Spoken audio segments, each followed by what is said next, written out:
Part 2, Chapter 1. So he lay a very long while. Now and then he seemed to wake up, and at such moments he noticed that it was far into the night, but it did not occur to him to get up. At last he noticed that it was beginning to get light. He was lying on his back, still dazed from his recent oblivion. Fearful, despairing cries rose shrilly from the street, sounds which he heard every night, indeed, under his window after 2 o'clock. They woke him up now. "Ah, the drunken men are coming out of the taverns," he thought. "It's past 2 o'clock." And at once he leaped up, as though someone had pulled him from the sofa. "What? Past 2 o'clock?" He sat down on the sofa, and instantly recollected everything. All at once, in one flash, he recollected everything. For the first moment he thought he was going mad. A dreadful chill came over him, but the chill was from the fever that had begun long before in his sleep. Now he was suddenly taken with violent shivering, so that his teeth chattered and all his limbs were shaking. He opened the door and began listening. Everything in the house was asleep. With amazement he gazed at himself and everything in the room around him, wondering how he could have come in the night before without fastening the door, and have flung himself on the sofa without undressing, without even taking his hat off. It had fallen off and was lying on the floor near his pillow. If anyone had come in, what would he have thought? That I'm drunk, but— He rushed to the window. There was light enough, and he began hurriedly looking himself all over from head to foot, all his clothes. Were there no traces? But there was no doing it like that. Shivering with the cold, he began taking off everything and looking over again. He turned everything over to the last threads and rags, and, mistrusting himself, went through his search 3 times. But there seemed to be nothing, no trace, except in one place, where some thick drops of congealed blood were clinging to the frayed edge of his trousers.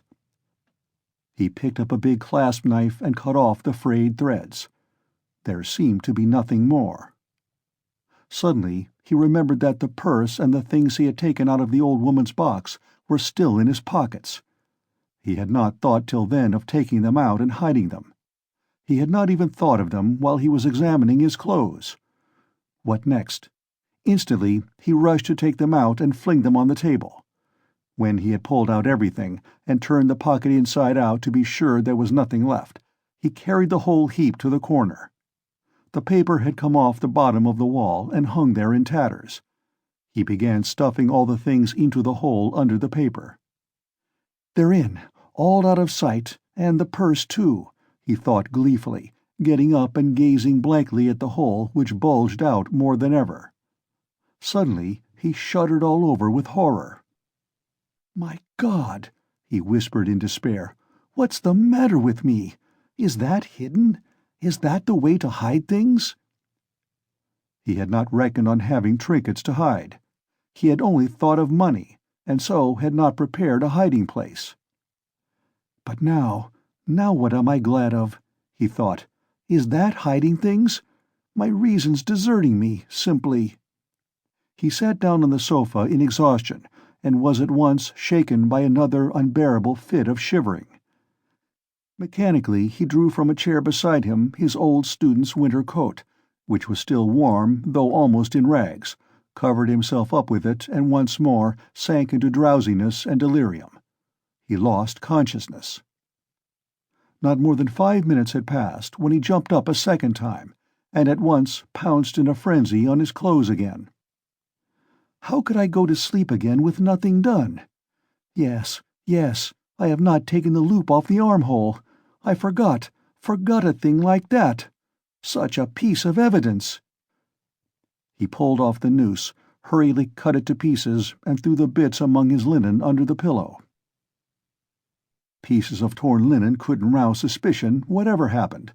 I think not, anyway," he repeated, standing in the middle of the room, and with painful concentration he fell to gazing about him again, at the floor and everywhere, trying to make sure he had not forgotten anything. The conviction that all his faculties, even memory and the simplest power of reflection, were failing him began to be an insufferable torture. Surely it isn't beginning already. Surely it isn't my punishment coming upon me. It is. The frayed rags he had cut off his trousers were actually lying on the floor in the middle of the room, where anyone coming in would see them. "What is the matter with me?"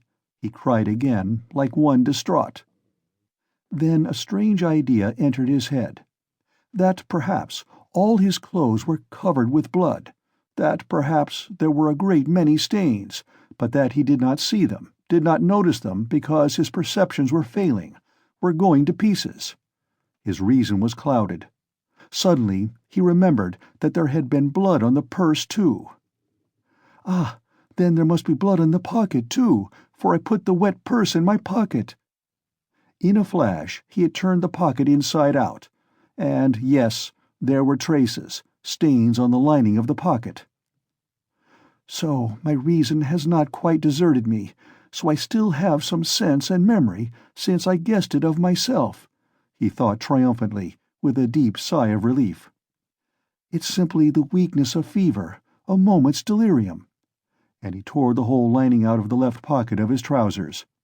At that instant the sunlight fell on his left boot. On the sock which poked out from the boot he fancied there were traces. He flung off his boots. Traces indeed! The tip of the sock was soaked with blood. He must have unwarily stepped into that pool. But what am I to do with this now? Where am I to put the sock and rags and pocket? He gathered them all up in his hands and stood in the middle of the room. In the stove? But they would ransack the stove first of all. Burn them? But what can I burn them with? There are no matches even. No, better go out and throw it all away somewhere. Yes, better throw it away, he repeated, sitting down on the sofa again. And at once, this minute, without lingering. But his head sank on the pillow instead. Again the unbearable icy shivering came over him. Again he drew his coat over him. And for a long while, for some hours, he was haunted by the impulse to go off somewhere at once, this moment, and fling it all away, so that it may be out of sight and done with, at once, at once. Several times he tried to rise from the sofa, but could not. He was thoroughly waked up at last by a violent knocking at his door. "Open, do! Are you dead or alive? He keeps sleeping here," shouted Nastasya, banging with her fist on the door. "For whole days together he's snoring here like a dog he is, too. Open, I tell you! It's past 10. "Maybe he's not at home," said a man's voice. "Ha, that's the porter's voice. What does he want?" He jumped up and sat on the sofa. The beating of his heart was a positive pain. "Then who can have latched the door?" retorted Nastasya. "He's taken to bolting himself in. As if he were worth stealing. Open, you stupid! Wake up!" What do they want? Why the porter? All's discovered. Resist or open? Come what may. He half rose, stooped forward, and unlatched the door. His room was so small that he could undo the latch without leaving the bed. Yes, the porter and Nastasya were standing there. Nastasya stared at him in a strange way. He glanced with defiant and desperate air at the porter, who, without a word, held out a grey folded paper sealed with bottle wax. "A notice from the office," he announced, as he gave him the paper. "From what office?" "A summons to the police office, of course. You know which office." "To the police? What for?" "How can I tell? You're sent for, so you go." The man looked at him attentively, looked round the room, and turned to go away. "He's downright ill," observed Nastasya, not taking her eyes off him. The porter turned his head for a moment. "He's been in a fever since yesterday," she added. Raskolnikov made no response and held the paper in his hands, without opening it. "Don't you get up, then," Nastasya went on compassionately, seeing that he was letting his feet down from the sofa. "You're ill, so don't go. There's no such hurry." "What have you got there?" He looked. In his right hand he held the shreds he had cut from his trousers, the sock and the rags of the pocket. So he had been asleep with them in his hand. Afterwards, reflecting upon it, he remembered that half waking up in his fever, he had grasped all this tightly in his hand and so fallen asleep again. "Look at the rags he's collected, and sleeps with them, as though he has got hold of a treasure." And Nastasia went off into her hysterical giggle. Instantly he thrust them all under his greatcoat, and fixed his eyes intently upon her. Far as he was from being capable of rational reflection at that moment, he felt that no one would behave like that with a person who was going to be arrested. But the police— "You'd better have some tea. Yes? I'll bring it. There's some left." "No, I'm going. I'll go at once," he muttered, getting to his feet. "Why, you'll never get downstairs." "Yes, I'll go." "As you please." She followed the porter out. At once he rushed to the light to examine the sock and rags. There are stains, but not very noticeable, all covered with dirt, and rubbed and already discolored. No one who had no suspicion could distinguish anything. Nastasia, from a distance, could not have noticed, thank God. Then with a tremor he broke the seal of the notice and began reading. He was a long while reading, before he understood. It was an ordinary summons from the district police station to appear that day at 9:30 at the office of the district superintendent. "But when has such a thing happened? I never have anything to do with the police. And why just today?" he thought in agonizing bewilderment. "Good God, only get it over soon." He was flinging himself on his knees to pray, but broke into laughter, not at the idea of prayer, but at himself. He began hurriedly dressing. "If I'm lost, I am lost. I don't care. Shall I put the sock on?" he suddenly wondered. "It will get dustier still, and the traces will be gone." But no sooner had he put it on than he pulled it off again in loathing and horror. He pulled it off, but reflecting that he had no other socks, he picked it up and put it on again, and again he laughed. "That's all conventional. That's all relative, merely a way of looking at it," he thought in a flash, but only on the top surface of his mind, while he was shuddering all over. "There, I've got it on. I finished by getting it on." But his laughter was quickly followed by despair. "No, it's too much for me," he thought. His legs shook. "From fear," he muttered. His head swam and ached with fever. "It's a trick. They want to decoy me there and confound me over everything," he mused as he went out onto the stairs. "The worst of it is I'm almost light-headed. I may blurt out something stupid." On the stairs he remembered that he was leaving all the things just as they were in the hole in the wall. "And very likely it's on purpose to search when I'm out," he thought, and stopped short. But he was possessed by such despair, such cynicism of misery, if one might so call it, that with a wave of his hand he went on. "Only to get it over." In the street the heat was insufferable again. Not a drop of rain had fallen all those days. Again dust, bricks and mortar.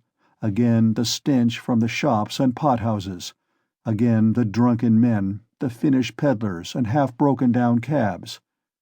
The sun shone straight in his eyes, so that it hurt him to look out of them, and he felt his head going round, as a man in fever is apt to feel when he comes out into the street on a bright sunny day.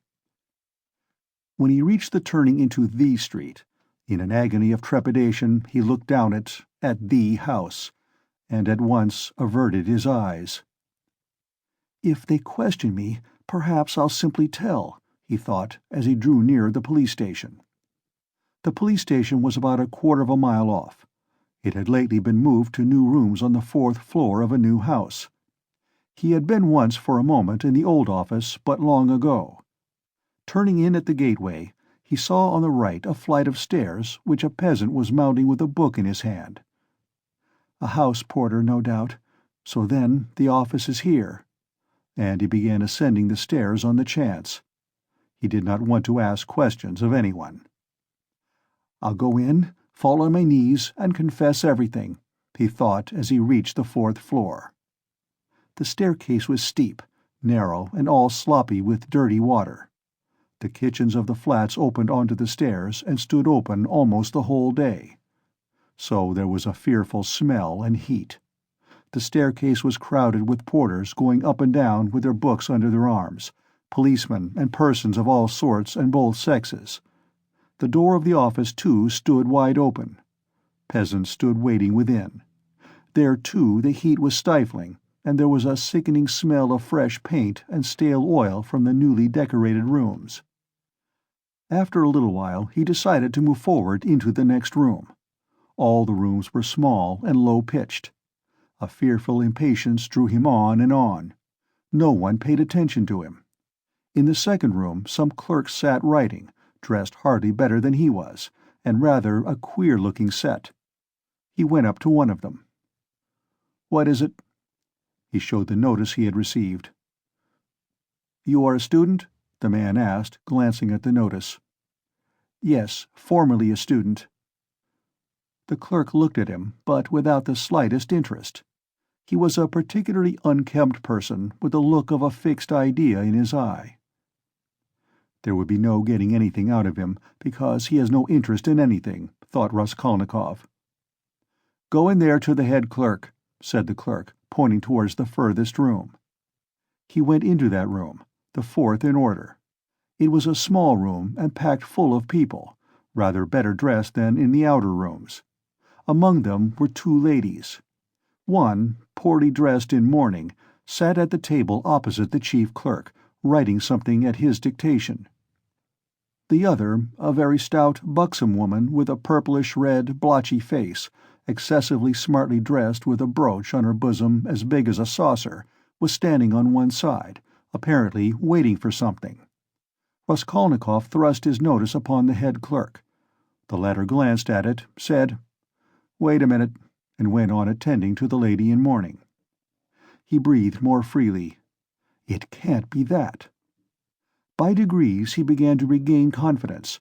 He kept urging himself to have courage and be calm. "Some foolishness, some trifling carelessness, and I may betray myself. It's a pity there's no air here," he added. "It's stifling. It makes one's head dizzier than ever, and one's mind, too." He was conscious of a terrible inner turmoil. He was afraid of losing his self-control. He tried to catch at something and fix his mind on it, something quite irrelevant, but he could not succeed in this at all. Yet the head clerk greatly interested him. He kept hoping to see through him and guess something from his face. He was a very young man, about 22, with a dark, mobile face that looked older than his years. He was fashionably dressed and foppish, with his hair parted in the middle, well combed and pomaded, and wore a number of rings on his well-scrubbed fingers and a gold chain on his waistcoat. He said a couple of words in French to a foreigner who was in the room, and said them fairly correctly. "Louise Ivanovna, you can sit down," he said casually to the gaily dressed, purple-faced lady, who was still standing as though not venturing to sit down, though there was a chair beside her. "Ich danke," said the latter, and softly, with a rustle of silk, she sank into the chair. Her light blue dress trimmed with white lace floated about the table like an air balloon, and filled almost half the room. She smelt of scent. But she was obviously embarrassed at filling half the room and smelling so strongly of scent, and though her smile was impudent as well as cringing, it betrayed evident uneasiness. The lady in mourning had done at last and got up. All at once, with some noise, an officer walked in very jauntily, with a peculiar swing of his shoulders at each step. He tossed his cockaded cap on the table and sat down in an easy-chair.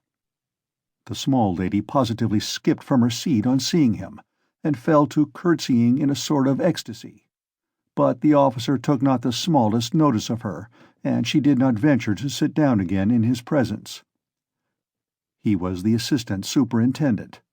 He had a reddish mustache that stood out horizontally on each side of his face, and extremely small features, expressive of nothing much except a certain insolence. He looked askance and rather indignantly at Raskolnikov. He was so very badly dressed, and in spite of his humiliating position, his bearing was by no means in keeping with his clothes.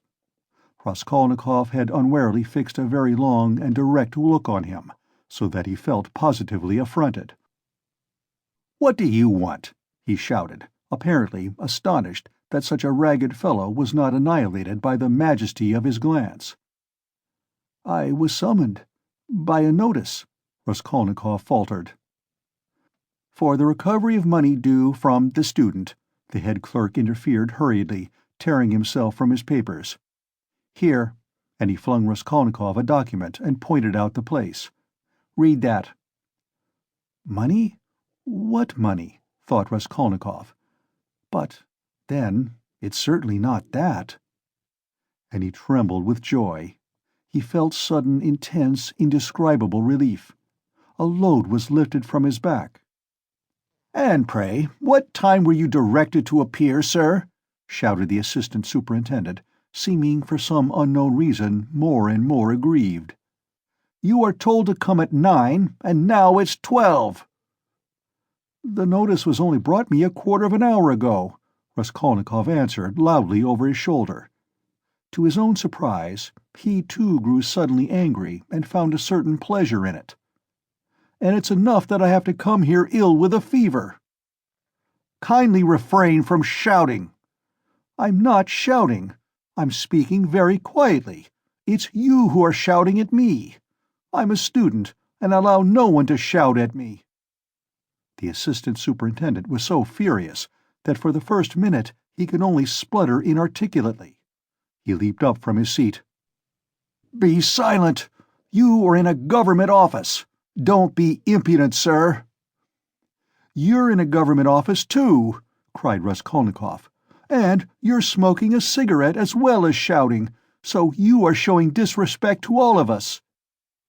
He felt an indescribable satisfaction at having said this. The head clerk looked at him with a smile. The angry assistant superintendent was obviously disconcerted.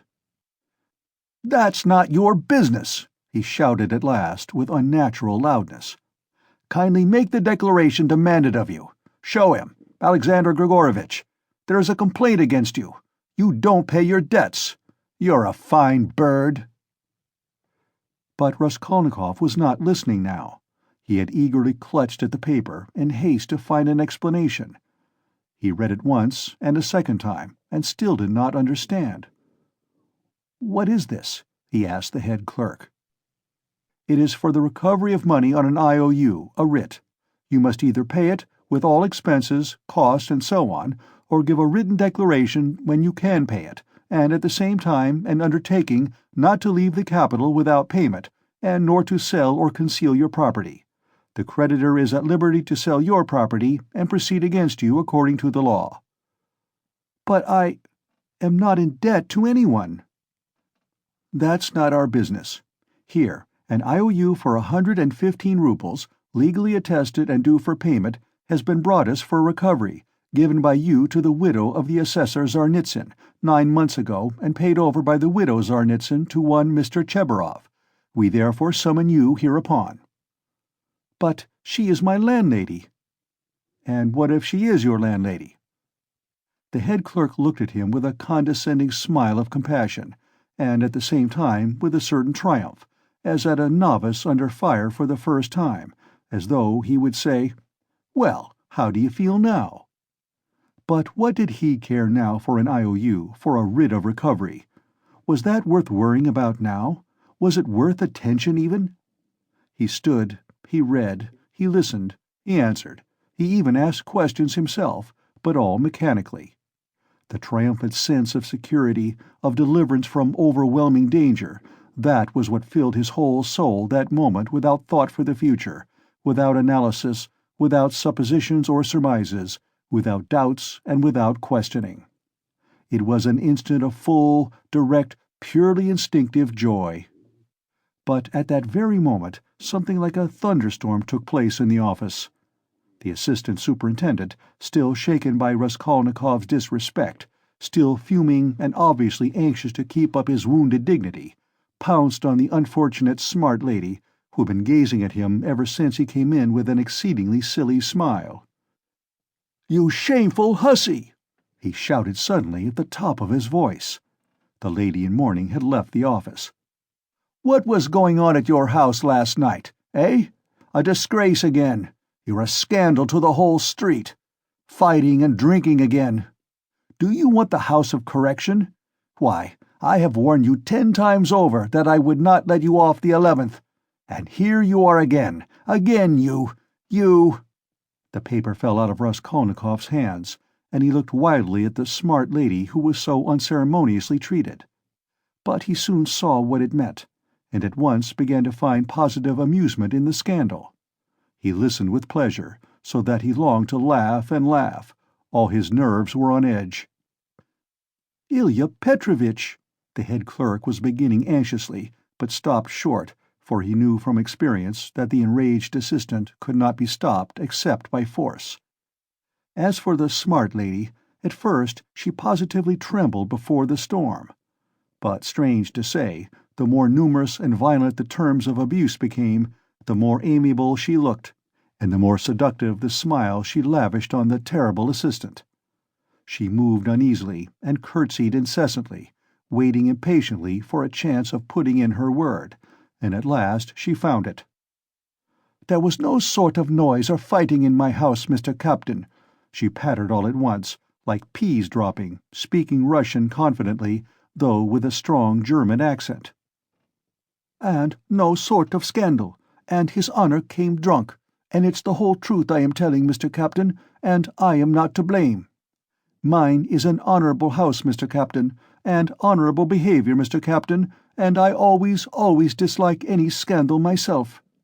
But he came quite tipsy, and asked for 3 bottles again, and then he lifted up one leg and began playing the pianoforte with one foot, and that is not at all right in an honorable house, and he ganz broke the piano, and it was very bad manners indeed, and I said so. And he took up a bottle and began hitting everyone with it. And then I called the porter, and Karl came, and he took Karl and hit him in the eye, and he hit Henriette in the eye too, and gave me 5 slaps on the cheek. And it was so ungentlemanly in an honorable house, Mr. Captain, and I screamed. And he opened the window over the canal and stood in the window, squealing like a little pig. It was a disgrace. The idea of squealing like a little pig at the window into the street. Fie upon him! And Karl pulled him away from the window by his coat, and it is true, Mr. Captain, he tore sein rock. And then he shouted that man must pay him 15 rubles damages. And I did pay him, Mr. Captain, 5 rubles for sein rock. And he is an ungentlemanly visitor and caused all the scandal. I will show you up, he said, for I can write to all the papers about you. Then he was an author? Yes, Mr. Captain, and what an ungentlemanly visitor in an honorable house. Now then, enough. I have told you already. Ilya Petrovitch, the head clerk repeated significantly. The assistant glanced rapidly at him. The head clerk slightly shook his head. So, I tell you this, most respectable Louise Ivanova, and I tell it you for the last time, the assistant went on. If there is a scandal in your honorable house once again, I will put you yourself in the lock-up, as it is called in polite society. Do you hear? So, a literary man, an author, took 5 rubles for his coat-tail in an honorable house. A nice set, these authors. And he cast a contemptuous glance at Raskolnikov. There was a scandal the other day in a restaurant, too. An author had eaten his dinner and would not pay. "I'll write a satire on you," says he. And there was another of them on a steamer last week used the most disgraceful language to the respectable family of a civil councillor, his wife and daughter. And there was one of them turned out of a confectioner's shop the other day. They are all like that, authors, literary men, students, town criers. Phew! You get along. I shall look in upon you myself one day. Then you had better be careful. Do you hear?" With hurried deference, Louise Ivanova fell to curtsying in all directions, and so curtsied herself to the door. But at the door she stumbled backwards against a good-looking officer with a fresh, open face and splendid, thick, fair whiskers. This was the superintendent of the district himself, Nikodim Fomitch. Louise Ivanova made haste to curtsy almost to the ground, and with mincing little steps she fluttered out of the office. "Again, thunder and lightning, a hurricane," said Nikodim Fomitch to Ilya Petrovitch in a civil and friendly tone. "You are aroused again. You are fuming again. I heard it on the stairs." "Well, what then?" Ilya Petrovitch drawled with gentlemanly nonchalance, and he walked with some papers to another table, with a jaunty swing of his shoulders at each step. "Here, if you will kindly look. An author, or a student, has been one at least, does not pay his debts, has given an IOU, won't clear out of his room, and complaints are constantly being lodged against him. And here he is pleased to make a protest against my smoking in his presence. He behaves like a cad himself, and just look at him, please. Here's the gentleman, and very attractive he is." "Poverty is not a vice, my friend, but we know you go off like powder. You can't bear a slight. I dare say you took offense at something and went too far yourself," continued Nikodim Fomitch, turning affably to Raskolnikov. "But you were wrong there. He is a capital fellow, I assure you, but explosive, explosive. He gets hot, fires up, boils over, and no stopping him. And then it's all over. And at the bottom he's a heart of gold. His nickname in the regiment was the Explosive Lieutenant." "And what a regiment it was, too!" cried Ilya Petrovitch, much gratified at this agreeable banter, though still sulky. Raskolnikov had a sudden desire to say something exceptionally pleasant to them all. "Excuse me, Captain," he began easily, suddenly addressing Nikodim Fomitch. "Will you enter in my position? I am ready to ask pardon if I have been ill-mannered. I am a poor student, sick and shattered was the word he used, by poverty. I am not studying because I cannot keep myself now, but I shall get money. I have a mother and sister in the province of X.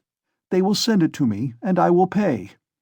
My landlady is a good-hearted woman, but she is so exasperated at my having lost my lessons, and not paying her for the last 4 months, that she does not even send up my dinner. And I don't understand this IOU at all. She is asking me to pay her on this IOU. How am I to pay her?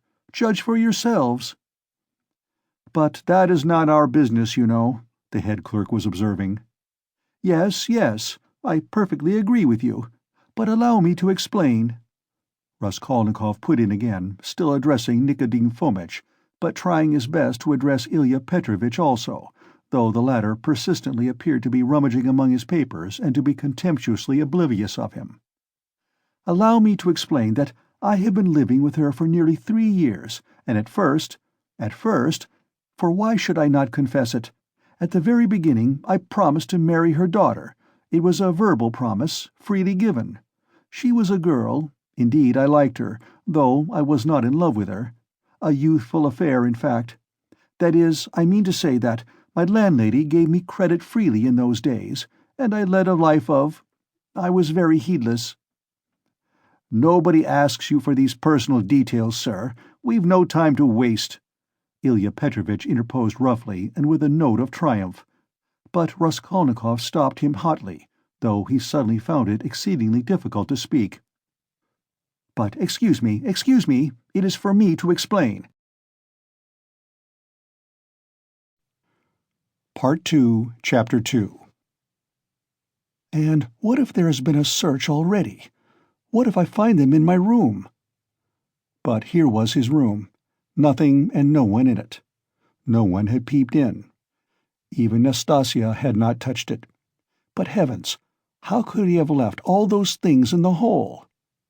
He rushed to the corner, slipped his hand under the paper, pulled the things out, and lined his pockets with them.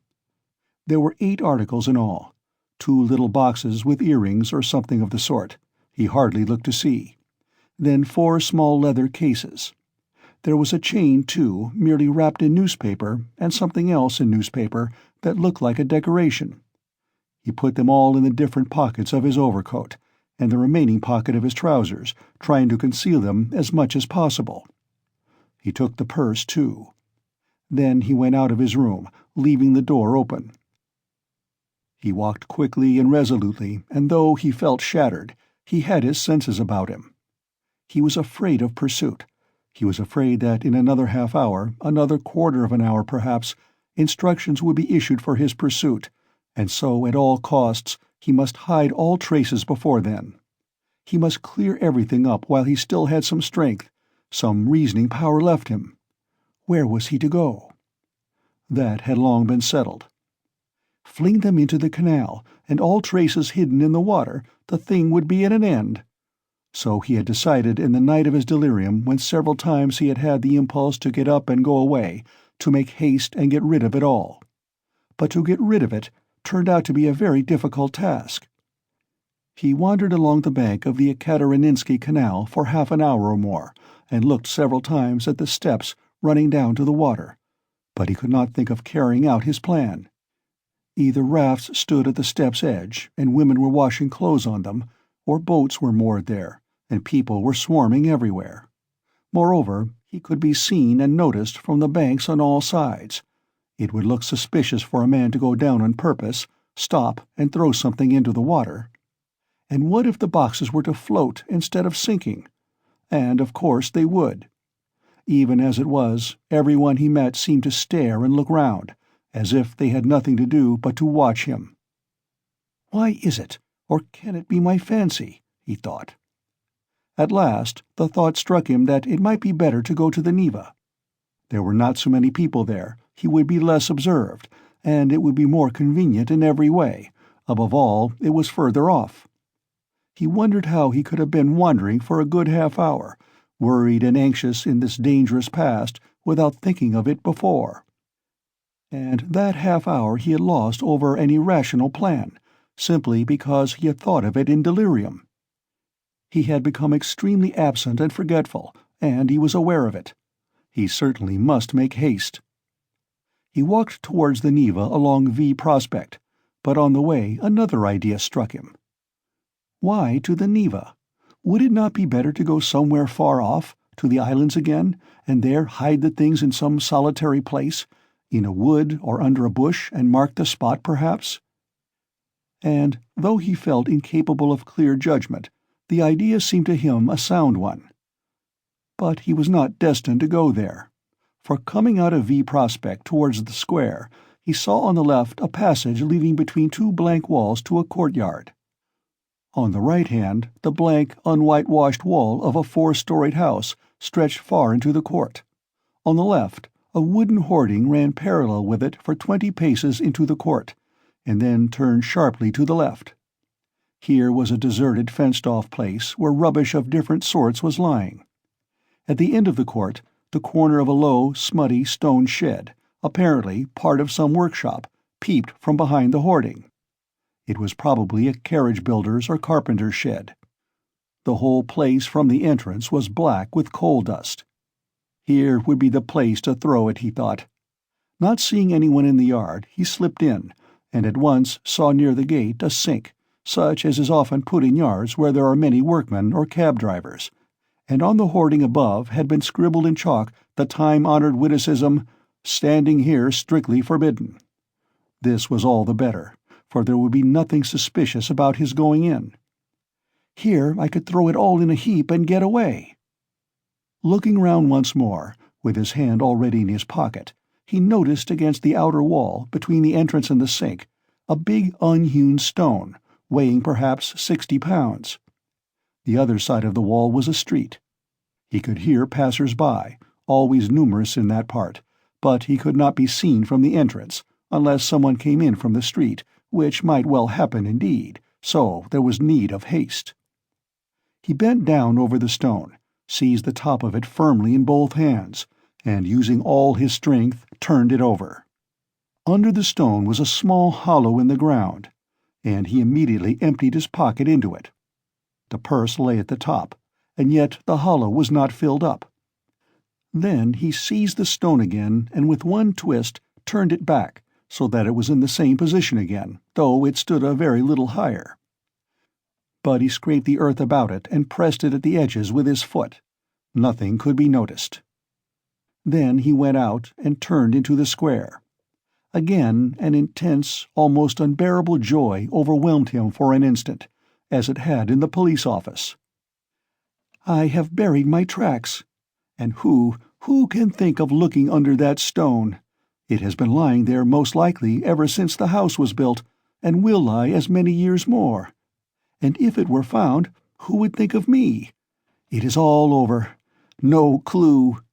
And he laughed. Yes, he remembered that he began laughing a thin, nervous, noiseless laugh, and went on laughing all the time he was crossing the square. But when he reached the K Boulevard, where 2 days before he had come upon that girl, his laughter suddenly ceased.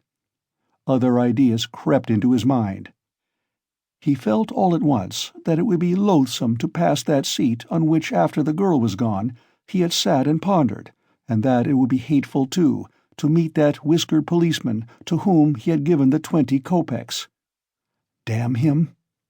He walked, looking about him angrily and distractedly.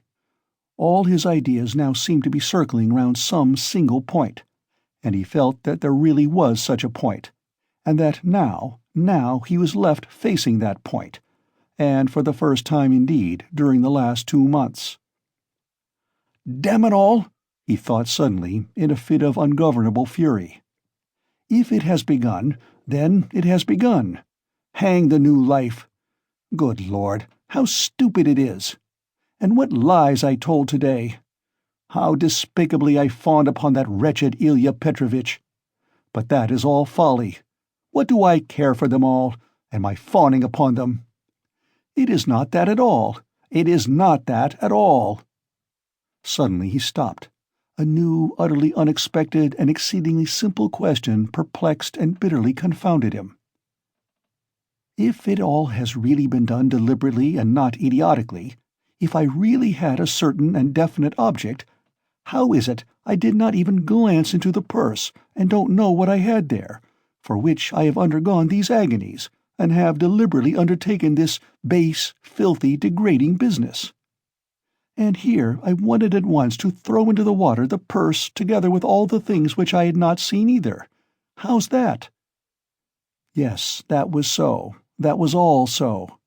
Yet he had known it all before, and it was not a new question for him, even when it was decided in the night without hesitation and consideration, as though so it must be, as though it could not possibly be otherwise. Yes, he had known it all and understood it all. It surely had been all settled even yesterday at the moment when he was bending over the box and pulling the jewel cases out of it. Yes, so it was. It is because I am very ill, he decided grimly at last. I have been worrying and fretting myself, and I don't know what I am doing. Yesterday and the day before yesterday and all this time I have been worrying myself. I shall get well and I shall not worry. But what if I don't get well at all? Good God, how sick I am of it all! He walked on without resting. He had a terrible longing for some distraction, but he did not know what to do, what to attempt. A new, overwhelming sensation was gaining more and more mastery over him every moment. This was an immeasurable, almost physical repulsion for everything surrounding him, an obstinate, malignant feeling of hatred. All who met him were loathsome to him. He loathed their faces, their movements, their gestures. If anyone had addressed him, he felt that he might have spat at him or bitten him. He stopped suddenly on coming out on the bank of the little Neva near the bridge to Vasilyevsky Ostrov. Why, he lives here, in that house, he thought. Why, I have not come to Razumian of my own accord. Here it's the same thing over again. Very interesting to know, though. Have I come on purpose, or have I simply walked here by chance? Never mind, I said the day before yesterday that I would go and see him the day after. Well, and so I will. Besides, I really cannot go further now. He went up to Razumian's room on the 5th floor. The latter was at home in his garret, busily writing at the moment, and he opened the door himself. It was 4 months since they had seen each other. Razumian was sitting in a ragged dressing-gown, with slippers on his bare feet, unkempt, unshaven, and unwashed. His face showed surprise. "Is it you?" he cried. He looked his comrade up and down. Then, after a brief pause, he whistled. "As hard up as all that. Why, brother, you've cut me out," he added, looking at Raskolnikov's rags. "Come, sit down. You are tired, I'll be bound." And when he had sunk down on the American leather sofa, which was in even worse condition than his own, Razumian saw at once that his visitor was ill.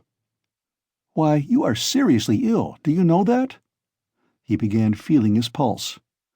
Raskolnikov pulled away his hand. "Never mind," he said. "I have come for this. I have no lessons. I wanted, but I don't really want lessons." "But I say, you are delirious, you know," Razumian observed, watching him carefully. "No, I am not." Raskolnikov got up from the sofa. As he had mounted the stairs to Razumian's, he had not realized that he would be meeting his friend face to face. Now, in a flash, he knew that what he was least of all disposed for at that moment was to be face to face with anyone in the wide world. His spleen rose within him. He almost choked with rage at himself as soon as he crossed Razumian's threshold. "Goodbye," he said abruptly, and walked to the door. "Stop! Stop, you queer fish!" "I don't want to," said the other, again pulling away his hand. "Then why the devil have you come? Are you mad or what? Why, this is almost insulting. I won't let you go like that." "Well then, I came to you because I know no one but you who could help. To begin, because you are kinder than anyone, cleverer, I mean, and can judge. And now I see that I want nothing. Do you hear? Nothing at all. No one's services, no one's sympathy. I am by myself, alone. Come, that's enough. Leave me alone." "Stay a minute, you sweep. You are a perfect madman. As you like, for all I care. I have no lessons, do you see, and I don't care about that. But there's a bookseller, Heruvimov, and he takes the place of a lesson. I would not exchange him for 5 lessons. He's doing publishing of a kind, and issuing natural science manuals, and what a circulation they have. The very titles are worth the money. You always maintained that I was a fool, but, by Jove, my boy, there are greater fools than I am. Now he is setting up for being advanced, not that he has an inkling of anything, but, of course, I encourage him. Here are 2 signatures of the German text, in my opinion the crudest charlatanism. It discusses the question, is woman a human being? And, of course, triumphantly proves that she is. Heruvimov is going to bring out this work as a contribution to the woman question. I am translating it. He will expand these 2.5 signatures into 6. We shall make up a gorgeous title half a page long and bring it out at half a ruble. It will do. He pays me 6 rubles the signature. It works out to about 15 rubles for the job, and I've had 6 already in advance. When we have finished this, we are going to begin a translation about Wales, and then some of the dullest scandals out of the second part of Les Confessions we have marked for translation. Somebody has told Heruvimov that Rousseau was a kind of Radishev. You may be sure I don't contradict him, hang him. Well, would you like to do the second signature of Is Woman a Human Being? If you would, take the German and pens and paper, all those are provided, and take 3 rubles, for as I have had 6 rubles in advance on the whole thing, 3 rubles come to you for your share. And when you have finished the signature, there will be another 3 rubles for you. And please don't think I'm doing you a service. Quite the contrary. As soon as you came in, I saw how you could help me. To begin with, I am weak in spelling, and secondly, I am sometimes utterly adrift in German, so that I make it up as I go along for the most part. The only comfort is that it's bound to be a change for the better. Though, who can tell, maybe it's sometimes for the worse. Will you take it? Raskolnikov took the German sheets in silence, took the 3 rubles, and without a word went out. Razumihin gazed after him in astonishment. But when Raskolnikov was in the next street, he turned back, mounted the stairs to Razumihin's again, and laying on the table the German article and the 3 rubles, went out again, still without uttering a word. "Are you raving or what?" Razumihin shouted, roused to fury at last. "What farce is this? You'll drive me crazy too! What did you come to see me for, damn you?" "I don't want translation," muttered Raskolnikov from the stairs. "Then what the devil do you want?" shouted Razumihin from above. Raskolnikov continued descending the staircase in silence. "Hey there! Where are you living?"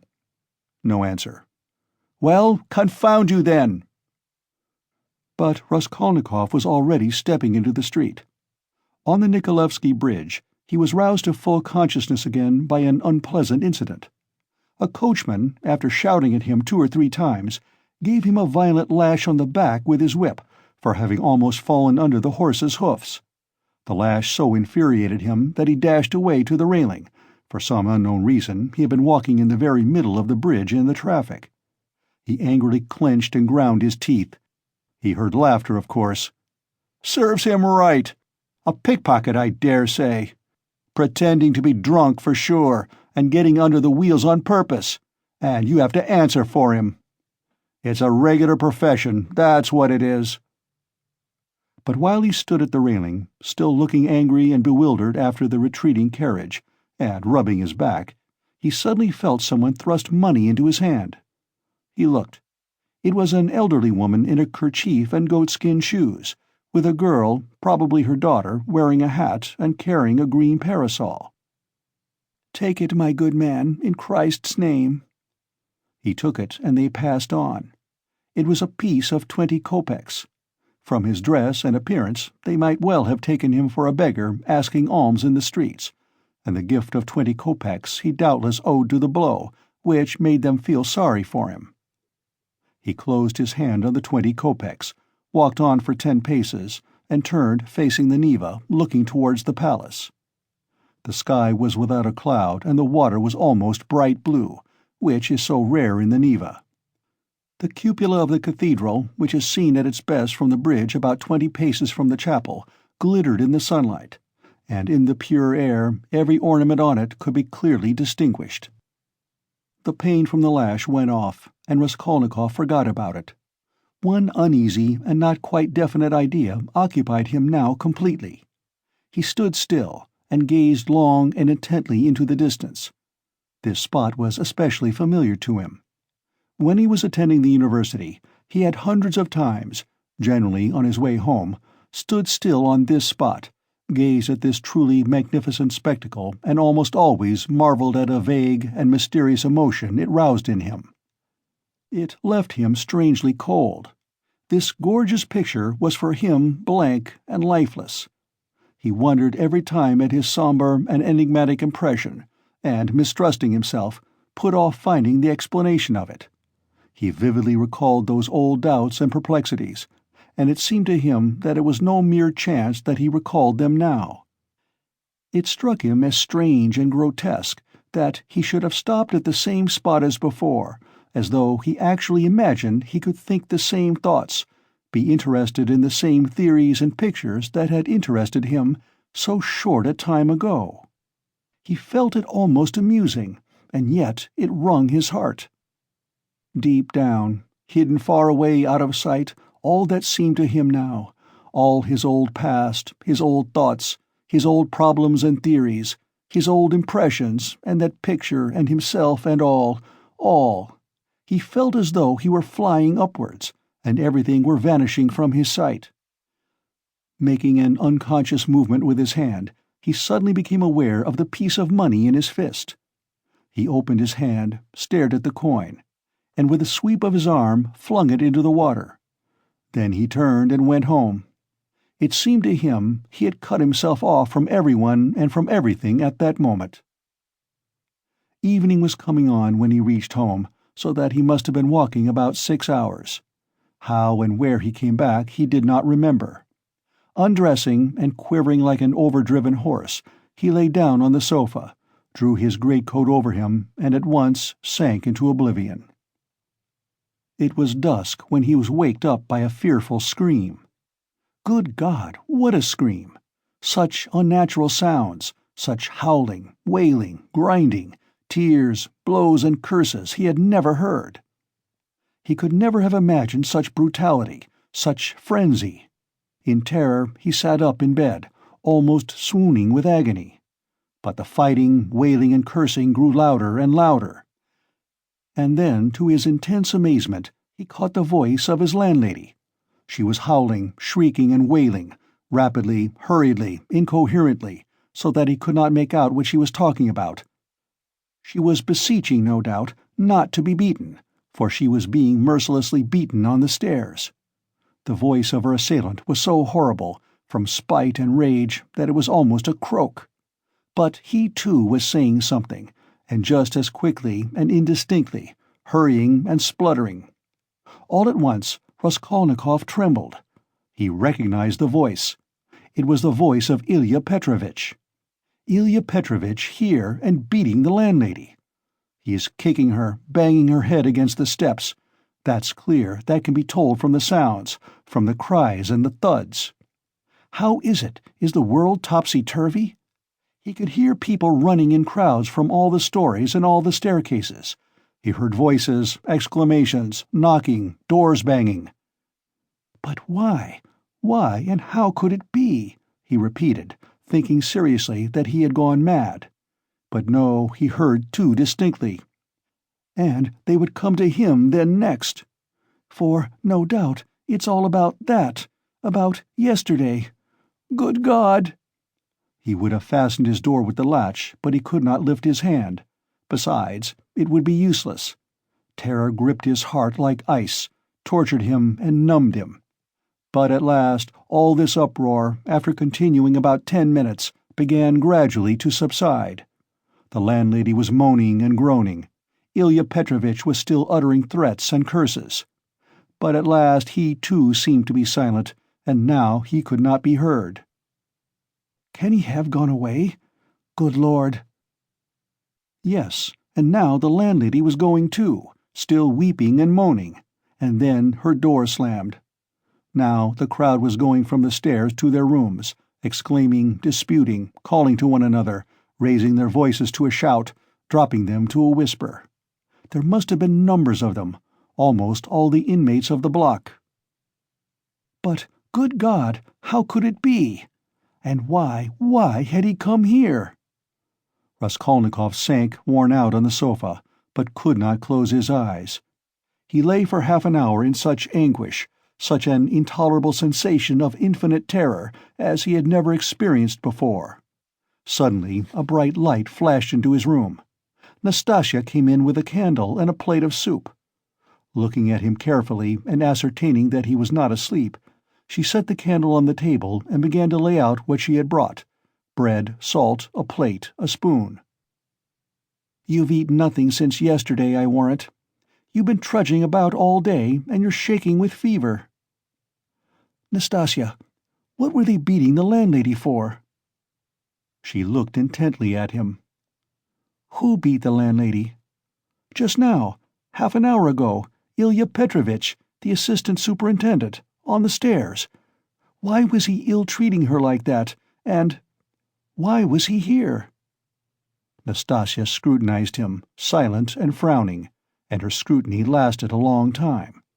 He felt uneasy, even frightened at her searching eyes. "Nastasya, why don't you speak?"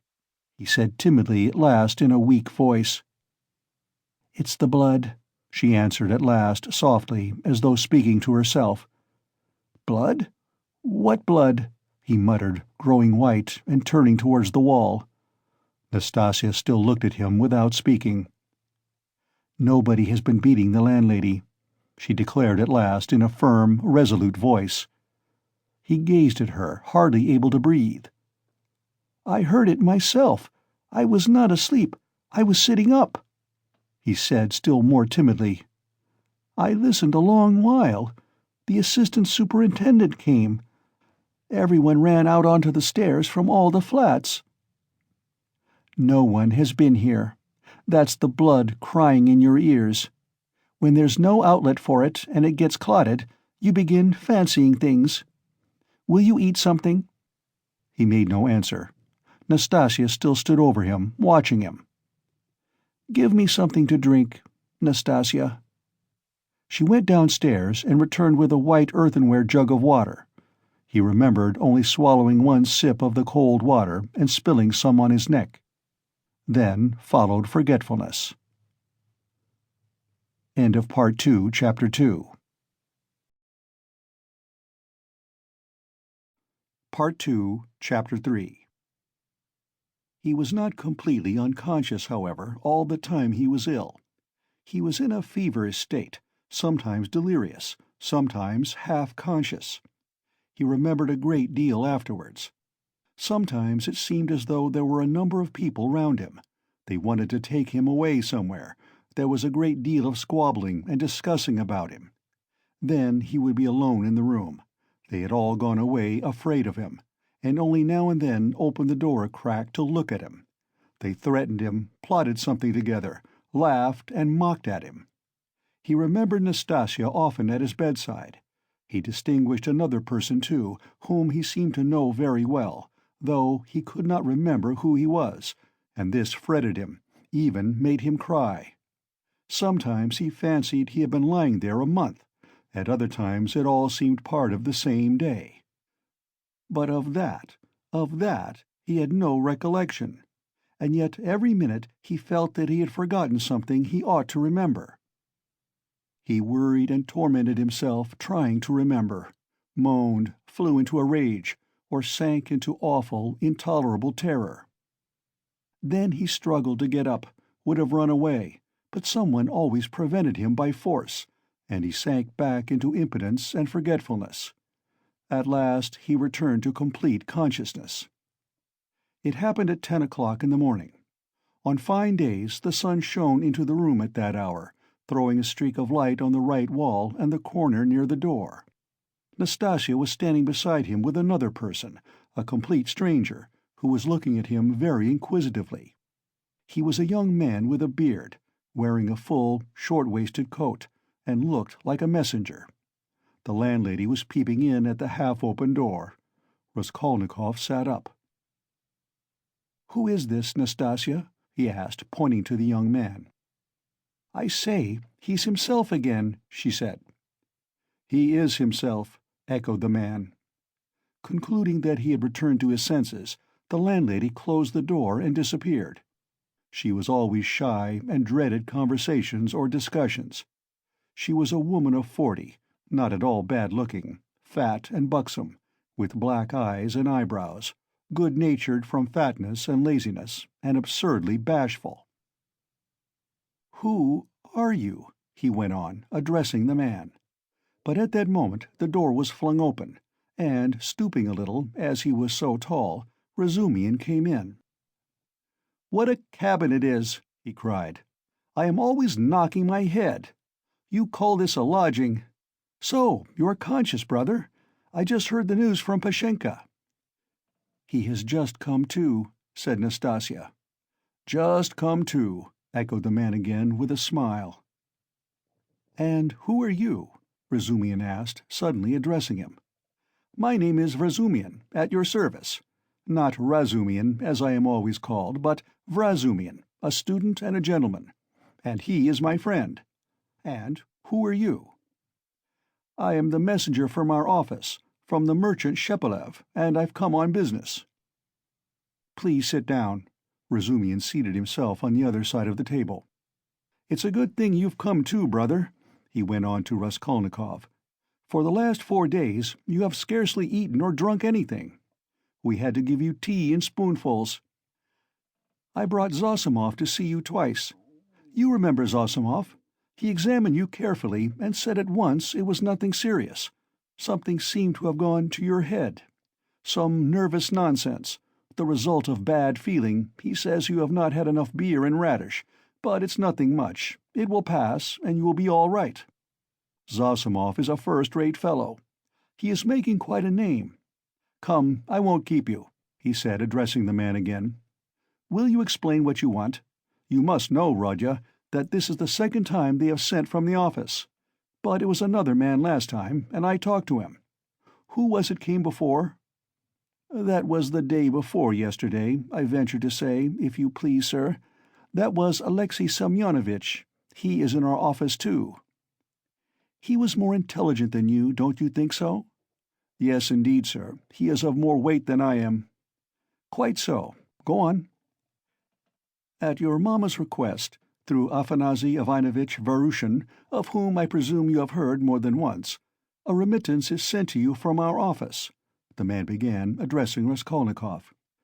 "If you are in an intelligible condition, I've 35 roubles to remit to you, as Semyon Semyonovitch has received from Afanasy Ivanovitch at your mamma's request instructions to that effect, as on previous occasions. Do you know him, sir?" "Yes, I remember. Varushin," Raskolnikov said dreamily. "You hear, he knows Varushin," cried Razumian. "He is in an intelligible condition. And I see you are an intelligent man, too. Well, it's always pleasant to hear words of wisdom." "That's the gentleman Varushin, Afanasy Ivanovitch. And at the request of your mamma, who has sent you a remittance once before in the same manner through him, he did not refuse this time also, and sent instructions to Semyon Semyonovitch some days since to hand you 35 roubles in the hope of better to come." "That hoping for better to come is the best thing you've said, though your mamma is not bad either. Come then, what do you say? Is he fully conscious, eh?" "That's all right, if only he can sign this little paper." "He can scrawl his name. Have you got the book?" "Yes, here's the book." "Give it to me. Here, Rodya, sit up, I'll hold you. Take the pen and scribble Raskolnikov for him. For just now, brother, money is sweeter to us than treacle." "I don't want it," said Raskolnikov, pushing away the pen. "Not want it?" "I won't sign it." "How the devil can you do without signing it?" "I don't want the money." "Don't want the money? Come, brother, that's nonsense. I bear witness. Don't trouble, please. It's only that he is on his travels again. But that's pretty common with him at all times, though. You are a man of judgment, and we will take him in hand, that is, more simply, take his hand and he will sign it. Here." "But I can come another time." "No, no. Why should we trouble you? You are a man of judgment." "Now, Rodya, don't keep your visitor. You see he is waiting," and he made ready to hold Raskolnikov's hand in earnest. "Stop, I'll do it alone," said the latter, taking the pen and signing his name. The messenger took out the money and went away. "Bravo! And now, brother, are you hungry?" "Yes," answered Raskolnikov. "Is there any soup?" "Some of yesterday's," answered Nastasya, who was still standing there. "With potatoes and rice in it?" "Yes." "I know it by heart. Bring soup and give us some tea." "Very well." Raskolnikov looked at all this with profound astonishment and a dull, unreasoning terror. He made up his mind to keep quiet and see what would happen. "I believe I am not wandering. I believe it's reality," he thought. In a couple of minutes Nastasya returned with the soup, and announced that the tea would be ready directly. With the soup she brought 2 spoons, 2 plates, salt, pepper, mustard for the beef, and so on. The table was set as it had not been for a long time. The cloth was clean. "It would not be amiss, Nastasya, if Praskovya Pavlovna were to send up a couple of bottles of beer. We could empty them." "Well, you are a cool hand," muttered Nastasya, and she departed to carry out his orders. Raskolnikov still gazed wildly with strained attention. Meanwhile Razumian sat down on the sofa beside him, as clumsily as a bear, put his left arm round Raskolnikov's head, although he was able to sit up, and with his right hand gave him a spoonful of soup, blowing on it that it might not burn him. But the soup was only just warm. Raskolnikov swallowed 1 spoonful greedily, then a second, then a third.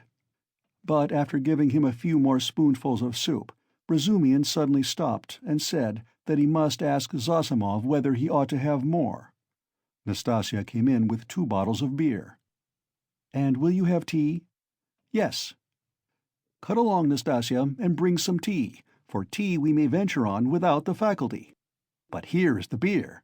He moved back to his chair, pulled the soup and meat in front of him, and began eating as though he had not touched food for 3 days.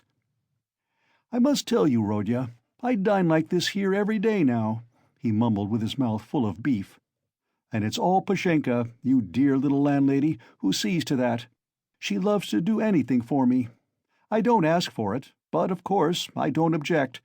And here's Nastasia with the tea. She's a quick girl. Nastasia, my dear, won't you have some beer?" "Get along with your nonsense." "A cup of tea, then?" "A cup of tea, maybe." "Pour it out. Stay, I'll pour it out myself. Sit down." He poured out 2 cups, left his dinner, and sat on the sofa again. As before, he put his left arm round the sick man's head, raised him up and gave him tea in spoonfuls, again blowing each spoonful steadily and earnestly, as though this process was the principal and most effective means towards his friend's recovery. Raskolnikov said nothing and made no resistance, though he felt quite strong enough to sit up on the sofa without support, and could not merely have held a cup or a spoon, but even, perhaps, could have walked about. But from some queer, almost animal cunning, he conceived the idea of hiding his strength and lying low for a time, pretending, if necessary, not to be yet in full possession of his faculties, and meanwhile listening to find out what was going on. Yet he could not overcome his sense of repugnance. After sipping a dozen spoonfuls of tea, he suddenly released his head, pushed the spoon away capriciously, and sank back on the pillow. There were actually real pillows under his head now, down pillows in clean cases. He observed that too, and took note of it. "Pashenka must give us some raspberry jam today to make him some raspberry tea," said Razumihin, going back to his chair and attacking his soup and beer again. "And where is she to get raspberries for you?" asked Nastasia, balancing a saucer on her 5 outspread fingers and sipping tea through a lump of sugar. "She'll get it at the shop, my dear. You see, Rodya, all sorts of things have been happening while you have been laid up. When you decamped in that rascally way without leaving your address, I felt so angry that I resolved to find you out and punish you. I set to work that very day. How I ran about making inquiries for you! This lodging of yours I had forgotten, though I never remembered it, indeed, because I did not know it. And as for your old lodgings, I could only remember it was at the 5 Corners, Harlamov's house. I kept trying to find that Harlamov's house, and afterwards it turned out that it was not Harlamov's, but Book's. How one muddles up sounds sometimes. So I lost my temper, and I went on the chance to the address bureau next day, and, only fancy, in 2 minutes they looked you up. Your name is down there." "My name?" "I should think so. And yet a General Kobylev they could not find while I was there. Well, it's a long story. But as soon as I did land on this place, I soon got to know all your affairs. All, brother, I know everything. Nastasia here will tell you. I made the acquaintance of Nikodim Fomitch and Ilya Petrovitch, and the house porter, and Mr. Zemetov, Alexander Grigorovitch, the head clerk in the police office, and last but not least of Pashenka. Nastasia here knows." "He's got rounder," Nastasia murmured, smiling slyly. "Why don't you put the sugar in your tea, Nastasia Nikiforovna?" "You are a one," Nastasia cried suddenly, going off into a giggle.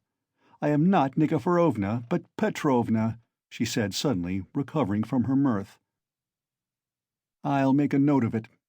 Well, brother, to make a long story short, I was going in for a regular explosion here to uproot all malignant influences in the locality, but Pashenka won the day. I had not expected, brother, to find her so prepossessing. Eh, what do you think?" Raskolnikov did not speak, but he still kept his eyes fixed upon him, full of alarm.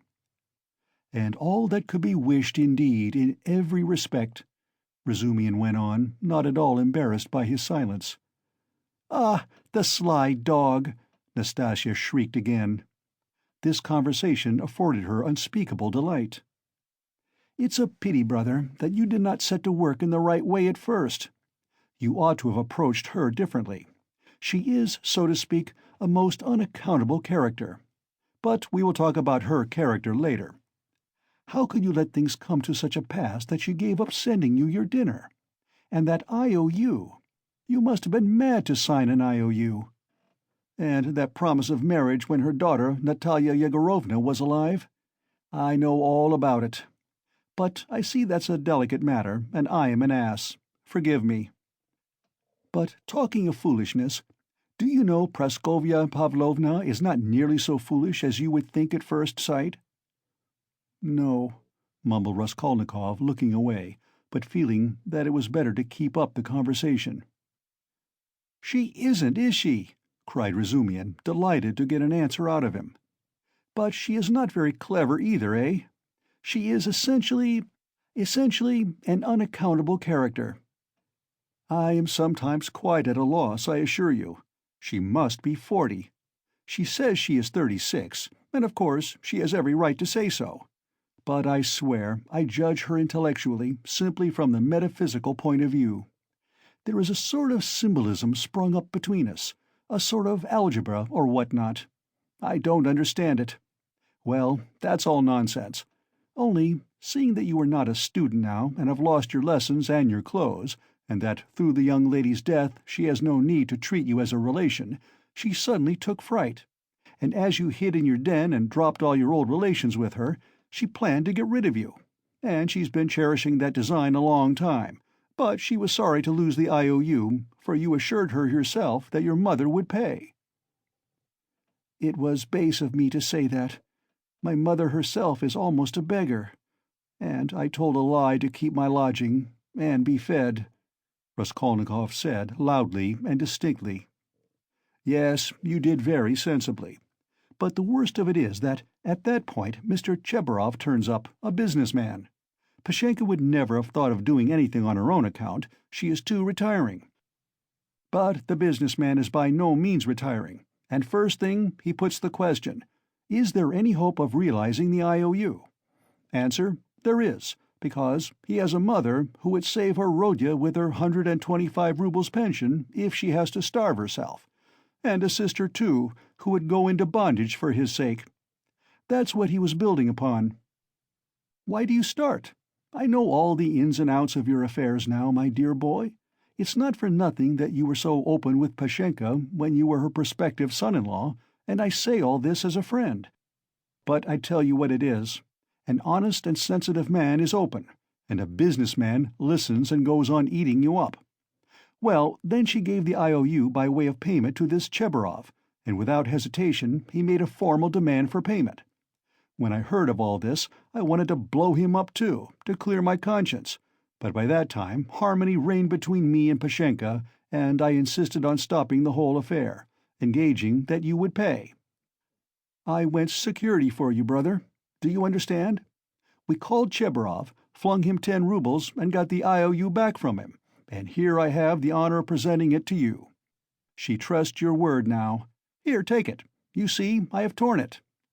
Razumian put the note on the table. Raskolnikov looked at him and turned to the wall without uttering a word. Even Razumian felt a twinge. I see, brother, he said a moment later, that I have been playing the fool again. I thought I should amuse you with my chatter, and I believe I have only made you cross. Was it you I did not recognize when I was delirious? Raskolnikov asked, after a moment's pause, without turning his head. Yes, and you flew into a rage about it, especially when I brought Zametov one day. Zametov? The head clerk? What for?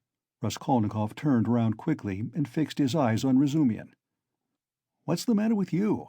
What are you upset about? He wanted to make your acquaintance because I talked to him a lot about you. How could I have found out so much except from him? He is a capital fellow, brother, first rate. In his own way, of course. Now we are friends, see each other almost every day. I have moved into this part, you know. I have only just moved. I've been with him to Louise Ivanovna once or twice. Do you remember Louise Ivanovna? Did I say anything in delirium? I should think so. You were beside yourself. What did I rave about?" "What next? What did you rave about? What people do rave about. Well, brother, now I must not lose time. To work." He got up from the table and took up his cap. "What did I rave about?" How he keeps on. Are you afraid of having let out some secret? Don't worry yourself. You said nothing about a countess. But you said a lot about a bulldog, and about earrings and chains, and about Krestovsky Island, and some porter, and Nikodim Fomitch and Ilya Petrovitch, the assistant superintendent. And another thing that was of special interest to you was your own sock. You whined, "Give me my sock." Zametov hunted all about your room for your socks, and with his own scented, ring-bedecked fingers he gave you the rag. And only then were you comforted, and for the next 24 hours you held the wretched thing in your hand. We could not get it from you. It is most likely somewhere under your quilt at this moment. And then you asked so piteously for fringe for your trousers. We tried to find out what sort of fringe, but we could not make it out. Now to business. Here are 35 rubles. I take 10 of them, and shall give you an account of them in an hour or two. I will let Zosimov know at the same time, though he ought to have been here long ago, for it is nearly 12. And you, Nastasia, look in pretty often while I am away, to see whether he wants a drink or anything else, and I will tell Pashenka what is wanted myself. Goodbye." "He calls her Pashenka. Ah, he's a deep one," said Nastasia as he went out. Then she opened the door and stood listening, but could not resist running downstairs after him. She was very eager to hear what he would say to the landlady. She was evidently quite fascinated by Razumihin. No sooner had she left the room than the sick man flung off the bedclothes and leapt out of the bed like a madman. With burning, twitching impatience, he had waited for them to be gone so that he might set to work. But to what work? Now, as though to spite him, it eluded him. "Good God, only tell me one thing. Do they know of it yet or not? What if they know it and are only pretending, mocking me while I am laid up, and then they will come in and tell me that it's been discovered long ago, and that they have only— What am I to do now? That's what I've forgotten, as though on purpose. Forgotten it all at once, I remembered a minute ago." He stood in the middle of the room and gazed in miserable bewilderment about him. He walked to the door, opened it, listened. But that was not what he wanted. Suddenly, as though recalling something, he rushed to the corner where there was a hole under the paper, began examining it, put his hand into the hole, fumbled, but that was not it. He went to the stove, opened it, and began rummaging in the ashes. The frayed edges of his trousers and the rags cut off his pocket were lying there just as he had thrown them. No one had looked then. Then he remembered the sock about which Razumihin had just been telling him. Yes, there it lay on the sofa under the quilt, but it was so covered with dust and grime that Zametov could not have seen anything on it. Bah, Zametov, the police office. And why am I sent for to the police office? Where's the notice? Bah, I am mixing it up. That was then. I looked at my sock then, too, but now I have been ill. But what did Zametov come for? Why did Razumihin bring him? He muttered, helplessly sitting on the sofa again. What does it mean? Am I still in delirium, or is it real? I believe it is real. Ah, I remember. I must escape. Make haste to escape. Yes, I must escape. Yes. But where? And where are my clothes? I've no boots. They've taken them away. They've hidden them. I understand. Ah, here is my coat. They passed that over. And here is money on the table, thank God. And here's the IOU. I'll take the money and go and take another lodging. They won't find me. Yes, but the address bureau. They'll find me. Razumihin will find me. Better escape altogether, far away, to America, and let them do their worst. And take the IOU. It would be of use there. What else shall I take? They think I am ill. They don't know that I can walk. Ha, ha, ha! I could see by their eyes that they don't know all about it. If only I could get downstairs. And what if they have set a watch there, policemen? What's this tea? Ah, and here is beer left, half a bottle, cold." He snatched up the bottle, which still contained a glassful of beer, and gulped it down with a relish, as though quenching a flame in his breast. But in another minute the beer had gone to his head, and a faint and even pleasant shiver ran down his spine. He lay down and pulled a quilt over him.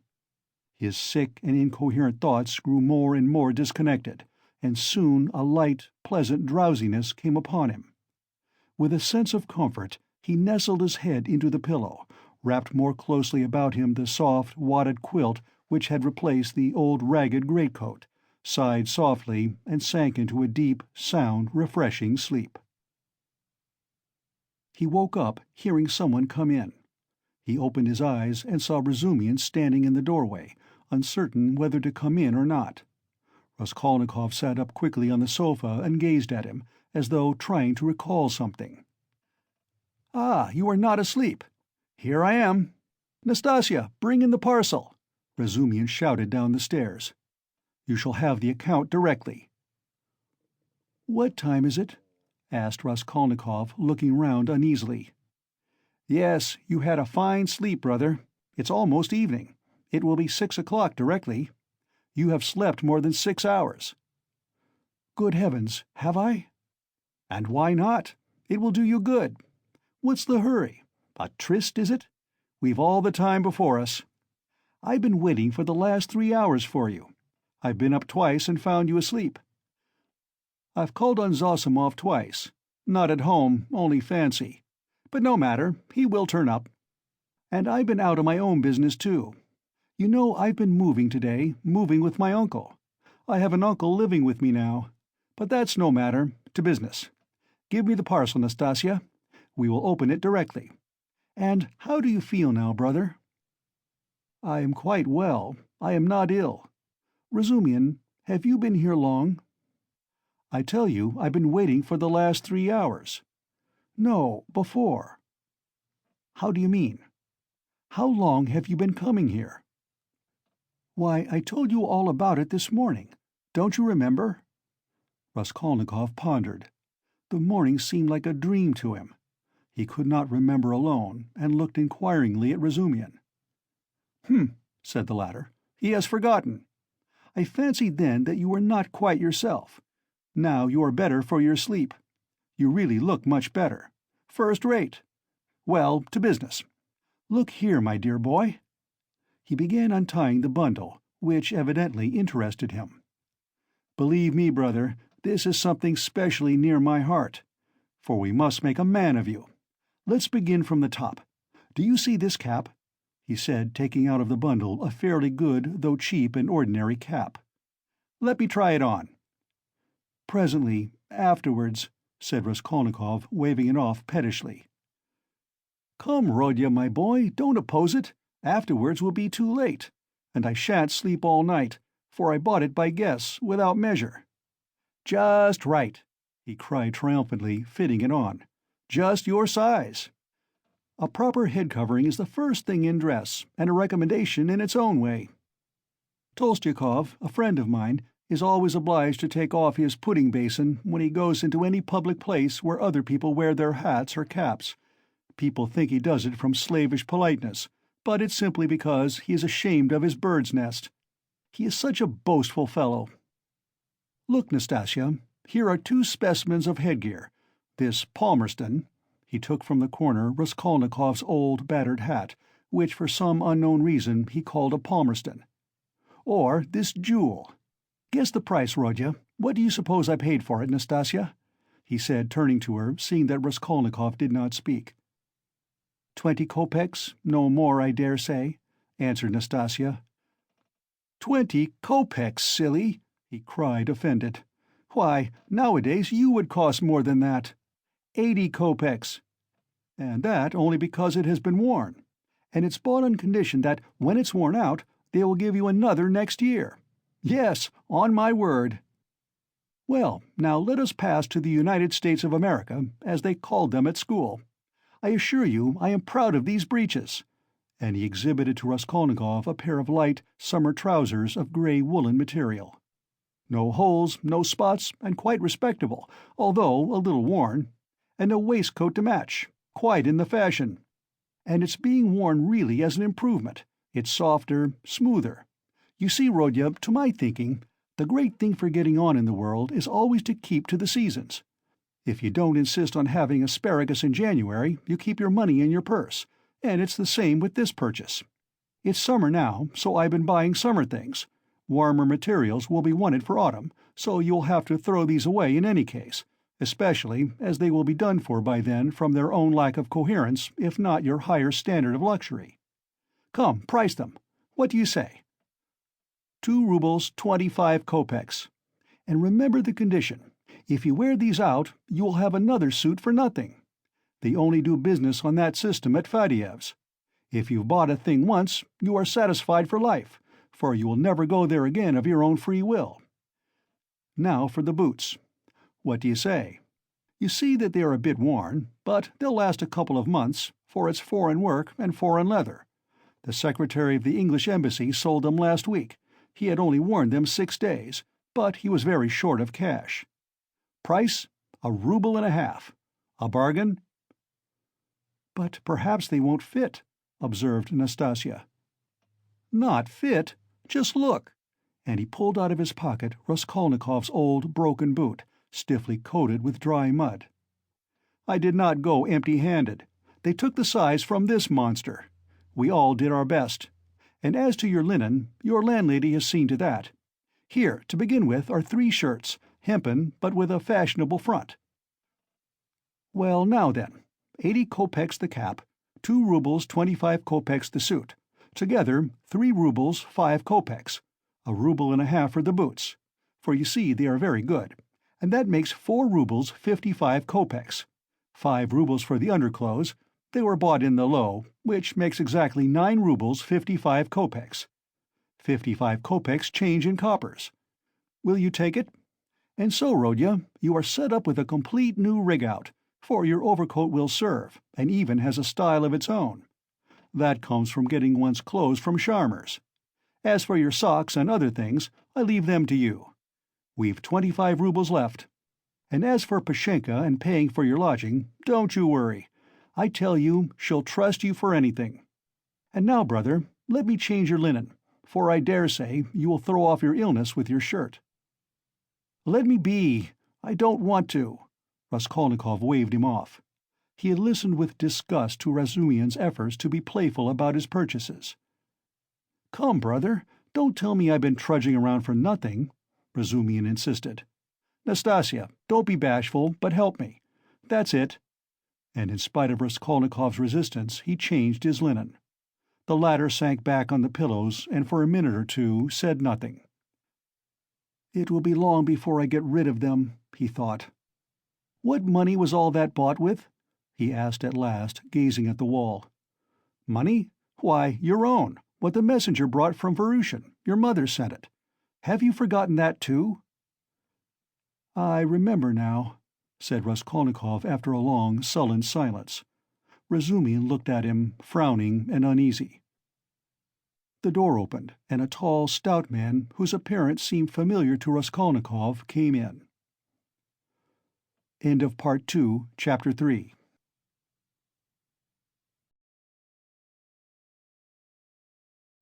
Part 2, Chapter 4. Zosimov was a tall, fat man with a puffy, colorless, clean-shaven face and straight, flaxen hair. He wore spectacles and a big gold ring on his fat finger. He was 27. He had on a light gray fashionable loose coat, light summer trousers, and everything about him loose, fashionable, and spick and span. His linen was irreproachable. His watch-chain was massive.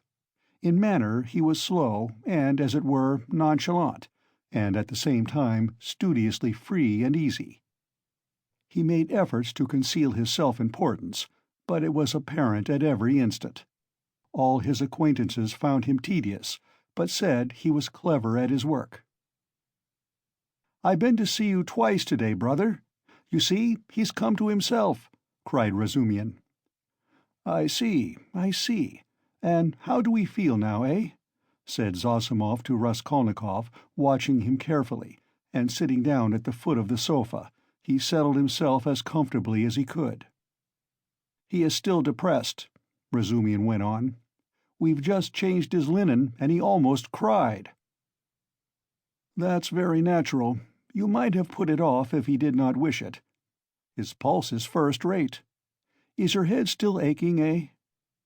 "I am well. I am perfectly well," Raskolnikov declared positively and irritably. He raised himself on the sofa and looked at them with glittering eyes, but sank back to the pillow at once and turned to the wall. Zosimov watched him intently. "Very good. Going on all right," he said lazily. "Has he eaten anything?" They told him and asked what he might have.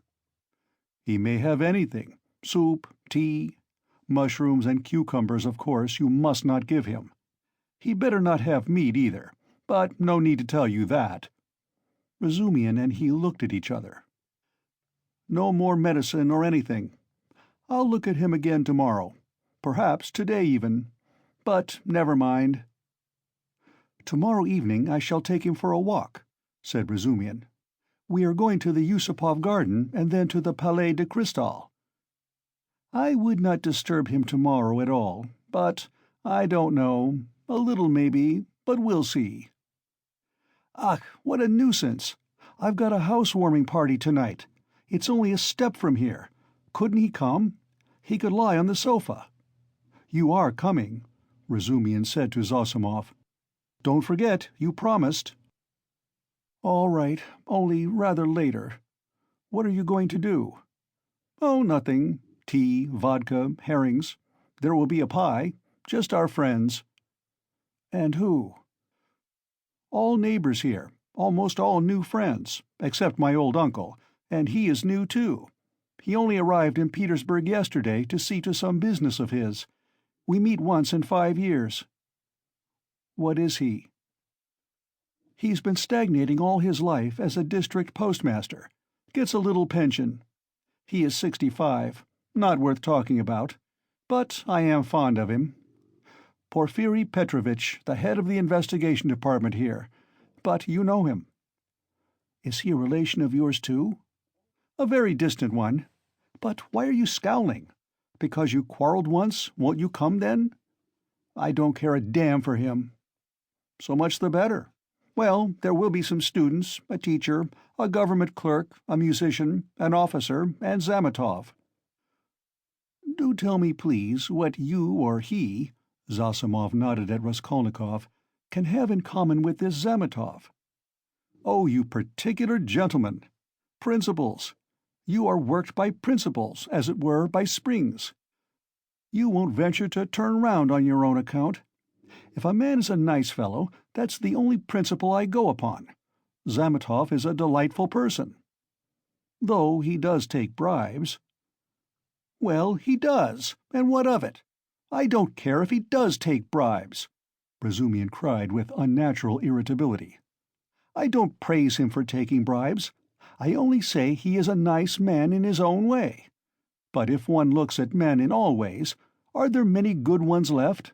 Why, I am sure I shouldn't be worth a baked onion myself, perhaps with you thrown in." "That's too little. I'd give 2 for you." "And I wouldn't give more than 1 for you. No more of your jokes. Zametov is no more than a boy. I can pull his hair, and one must draw him, not repel him. You'll never improve a man by repelling him, especially a boy. One has to be twice as careful with a boy. Oh, you progressive dullards, you don't understand. You harm yourselves running another man down. But if you want to know, we really have something in common." "I should like to know what." "Why, it's all about a house painter. We're getting him out of a mess. Though, indeed, there's nothing to fear now. The matter is absolutely self-evident. We only put on steam." "A painter?" "Why, haven't I told you about it?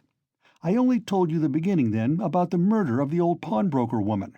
Well, the painter is mixed up in it." "Oh, I heard about that murder before and was rather interested in it. Partly, for one reason, I read about it in the papers too." "Lizaveta was murdered too," Nastasia blurted out, suddenly addressing Raskolnikov. She remained in the room all the time, standing by the door listening. "Lizaveta," murmured Raskolnikov hardly audibly. "Lizaveta, who sold old clothes. Didn't you know her? She used to come here.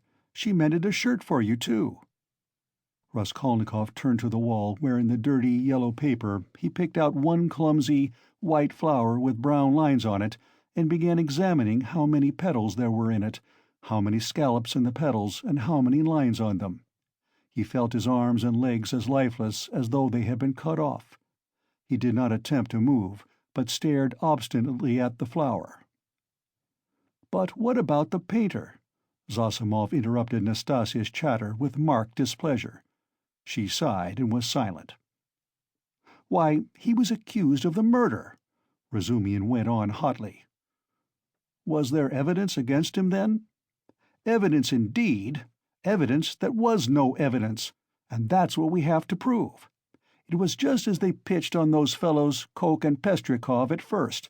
Phoo, how stupidly it's all done, it makes one sick, though it's not one's business. Pestrikov may be coming tonight. By the way, Rodya, you've heard about the business already. It happened before you were ill, the day before you fainted at the police office while they were talking about it." Zosimov looked curiously at Raskolnikov. He did not stir. "But I say, Razumian, I wonder at you. What a busybody you are," Zosimov observed. "Maybe I am, but we will get him off anyway," shouted Razumian, bringing his fist down on the table. "What's the most offensive is not their lying. One can always forgive lying. Lying is a delightful thing, for it leads to the truth. What is offensive is that they lie and worship their own lying. I respect Porfiry, but what threw them out at first? The door was locked, and when they came back with the porter it was open. So it followed that Koch and Pestrikov were the murderers. That was their logic." "But don't excite yourself. They simply detained them. They could not help that. And by the way, I've met with that man Koch. He used to buy unredeemed pledges from the old woman, eh?" "Yes, he is a swindler. He buys up bad debts, too. He makes a profession of it. But enough of him. Do you know what makes me angry? It's their sickening, rotten, petrified routine. And this case might be the means of introducing a new method. One can show from the psychological data alone how to get on the track of the real man. We have the facts, they say. But facts are not everything. At least half the business lies in how you interpret them." "Can you interpret them, then?" "Anyway, one can't hold one's tongue when one has a feeling, a tangible feeling, that one might be a help, if only— do you know the details of the case?" "I am waiting to hear about the painter." "Oh, yes. Well, here's the story. Early on the third day after the murder, when they were still dandling Koch and Pestrikov, though they accounted for every step they took and it was plain as a pikestaff, an unexpected fact turned up. A peasant called Dushkin, who keeps a dram shop facing the house, brought to the police office a jeweler's case containing some gold earrings, and told him a long rigmarole. The day before yesterday, just after 8 o'clock, mark the day and the hour, a journeyman house painter, Nikolai, who had been in to see me already that day, brought me this box of gold earrings and stones, and asked me to give him 2 rubles for them. When I asked him where he got them, he said that he picked them up in the street. I did not ask him anything more. I am telling you Dushkin's story. I gave him a note, a ruble that is, for I thought if he did not pawn it with me, he would with another. It would all come to the same thing. He'd spent it on drink, so the thing had better be with me. The further you hide it, the quicker you will find it, and if anything turns up, if I hear any rumors, I'll take it to the police. Of course that's all taradiddle. He lies like a horse, for I know this Dushkin. He is a pawnbroker and a receiver of stolen goods, and he did not cheat Nikolai out of a 30-ruble trinket in order to give it to the police. He was simply afraid. But no matter. To return to Dushkin's story. I've known this peasant Nikolai Dementia from a child. He comes from the same province and district of Zaraïsk. We are both Ryazan men. And though Nikolai is not a drunkard, he drinks, and I knew he had a job in that house, painting work with Dmitri, who comes from the same village too. As soon as he got the ruble, he changed it, had a couple of glasses, took his change and went out. But I did not see Dmitri with him then. And the next day I heard that someone had murdered Alyona Ivanovna and her sister, Lizaveta Ivanovna, with an axe. I knew them, and I felt suspicious about the earrings at once, for I knew the murdered woman lent money on pledges. I went to the house and began to make careful inquiries without saying a word to anyone. First of all I asked, "Is Nikolai here?" Dmitri told me that Nikolai had gone off on the spree. He had come home at daybreak drunk, stayed in the house about 10 minutes, and went out again. Dmitri didn't see him again and is finishing the job alone. And their job is on the same staircase as the murder, on the second floor. When I heard all that, I did not say a word to anyone. That's Dushkin's tale. But I found out what I could about the murder and went home feeling as suspicious as ever. And at 8 o'clock this morning, that was the third day, you understand, I saw Nikolai coming in, not sober, though not to say very drunk. He could understand what was said to him. He sat down on the bench and did not speak. There was only one stranger in the bar, and a man I knew asleep on a bench, and our 2 boys. "Have you seen Dmitri?" said I. "No, I haven't," said he. "And you've not been here either?" "Not since the day before yesterday," said he. "And where did you sleep last night?" "In Pesky, with the Kolomensky men." "And where did you get those earrings?" I asked. "I found them on the street." And the way he said it was a bit queer. He did not look at me. "Did you hear what happened that very evening, at that very hour, on that same staircase?" said I. "No," said he, "I had not heard." And all the while he was listening, his eyes were staring out of his head, and he turned as white as chalk. I told him all about it, and he took his hat and began getting up. I wanted to keep him. "Wait a bit, Nikolai," said I. "Won't you have a drink?" And I signed to the boy to hold the door, and I came out from behind the bar. But he darted out and down the street to the turning at a run.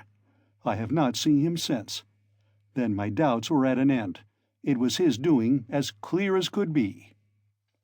"I should think so," said Zosimov. "Wait, hear the end. Of course they sought high and low for Nikolai. They detained Dushkin and searched his house. Dmitri too was arrested. The Kolomensky men also were turned inside out. And the day before yesterday they arrested Nikolai in a tavern at the end of town. He had gone there, taken the silver cross off his neck, and asked for a dram for it. They gave it to him. A few minutes afterwards, the woman went to the cowshed, and through a crack in the wall she saw in the stable adjoining he had made a noose of his sash from the beam, stood on a block of wood, and was trying to put his neck in the noose. The woman screeched her hardest. People ran in. 'So that's what you are up to.' 'Take me,' he says, 'to such and such a police officer. I'll confess everything.' Well, they took him to that police station, that is here, with a suitable escort. So they asked him this and that, how old he is, 22, and so on.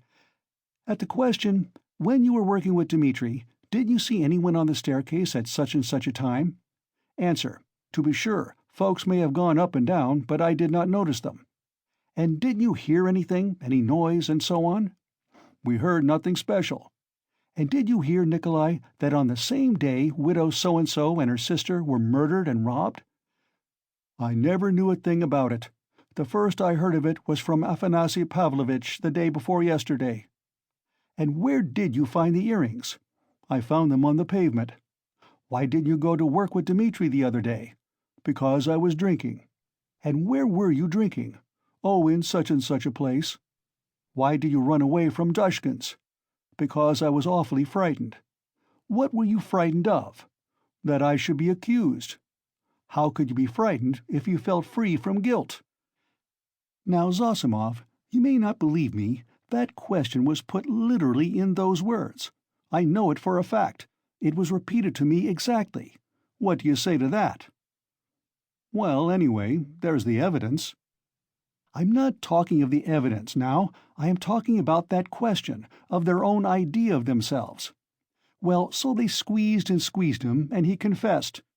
I did not find it in the street, but in the flat where I was painting with Dmitri. And how was that? Why, Dmitri and I were painting there all day, and we were just getting ready to go, and Dmitri took a brush and painted my face, and he ran off and I after him. I ran after him, shouting my hardest, and at the bottom of the stairs I ran right against the porter and some gentlemen, and how many gentlemen there were I don't remember. And the porter swore at me, and the other porter swore too, and the porter's wife came out and swore at us too. And a gentleman came into the entry with a lady, and he swore at us too, for Dmitri and I lay right across their way. I got hold of Dmitri's hair and knocked him down and began beating him. And Dmitri, too, caught me by the hair and began beating me. But we did it all not for temper, but in a friendly way, for sport. And then Dmitri escaped and ran into the street, and I ran after him. But I did not catch him, and went back to the flat alone. I had to clear up my things.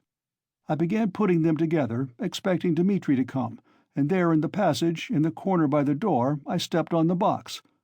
I saw it lying there wrapped up in paper. I took off the paper, saw some little hooks, undid them, and in the box were the earrings. "Behind the door? Lying behind the door?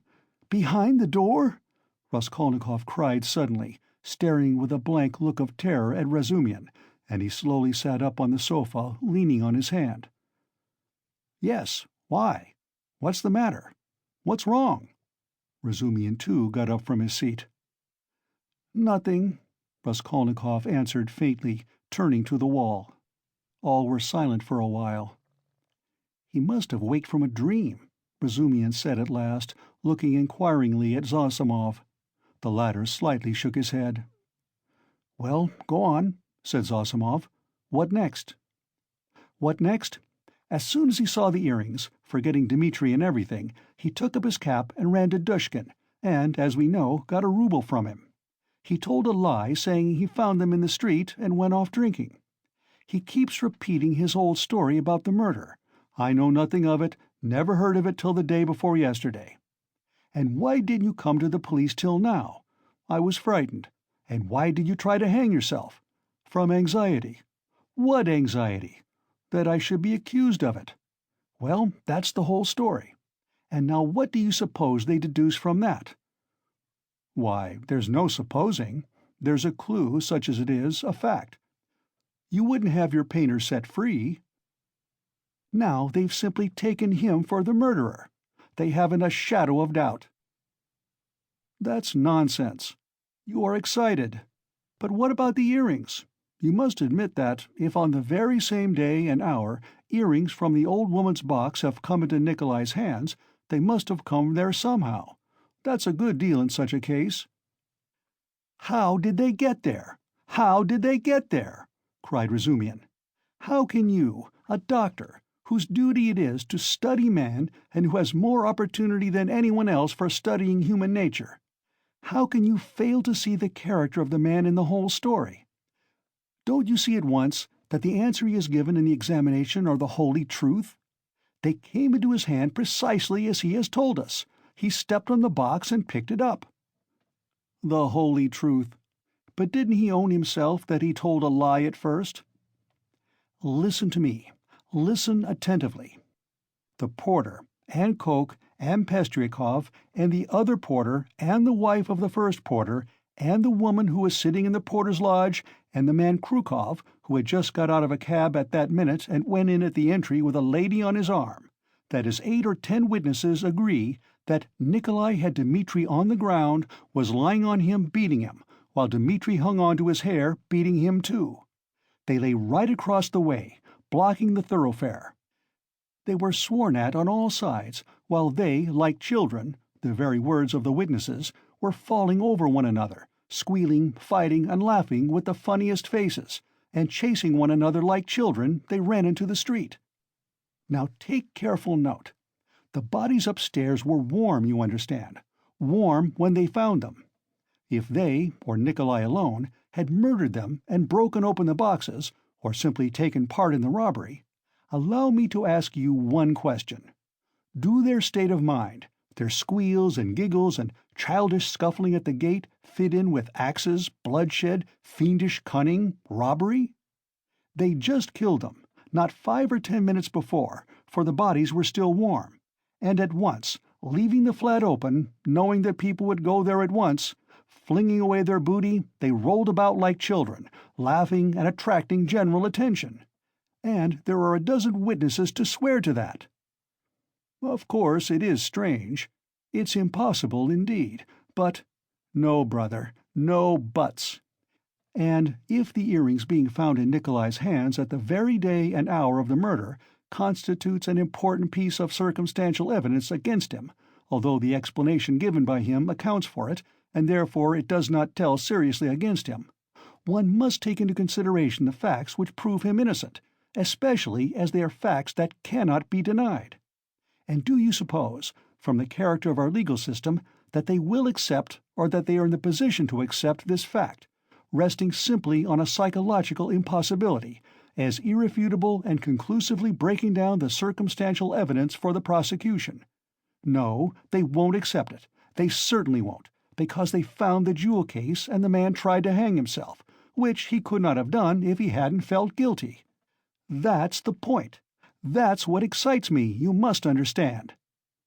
Oh, I see you're excited. Wait a bit. I forgot to ask you. What proof is there that the box came from the old woman? That's been proved, said Razumian with apparent reluctance, frowning. Coke recognized the jewel case and gave the name of the owner, who proved conclusively that it was his. That's bad. Now, another point. Did anyone see Nikolai at the time that Coke and Pestrikov were going upstairs at first, and is there no evidence about that? Nobody did see him, Razumian answered with vexation. That's the worst of it. Even Coke and Pestrikov did not notice them on their way upstairs, though indeed their evidence could not have been worth much. They said they saw the flat was open and that there must be work going on in it, but they took no special notice and could not remember whether there actually were men at work in it.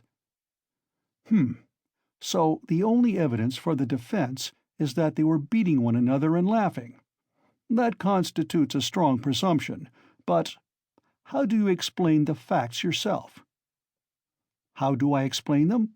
What is there to explain? It's clear. At any rate, the direction in which explanation is to be sought is clear, and the jewel case points to it. The real murderer dropped those earrings. The murderer was upstairs, locked in, when Coke and Pestrikov knocked at the door. Coke, like an ass, did not stay at the door, so the murderer popped out and ran down too, for he had no other way of escape. He hid from Coke, Pestrikov, and the porter in the flat when Nikolai and Dmitri had just run out of it. He stopped there while the porter and the others were going upstairs, waited till they were out of hearing, and then went calmly downstairs at the very minute when Dmitri and Nikolai ran out into the street and there was no one in the entry. Possibly he was seen, but not noticed. There are lots of people going in and out. He must have dropped the earrings out of his pocket when he stood behind the door, and did not notice he dropped them, because he had other things to think of. The jewel case is a conclusive proof that he did stand there. That's how I explain it. Too clever. No, my boy, you're too clever. That beats everything. But why? Why? Why? Because everything fits too well. It's too melodramatic. Ah! Razumian was exclaiming, but at that moment the door opened, and a personage came in who was a stranger to all present. End of Part 2, Chapter 4.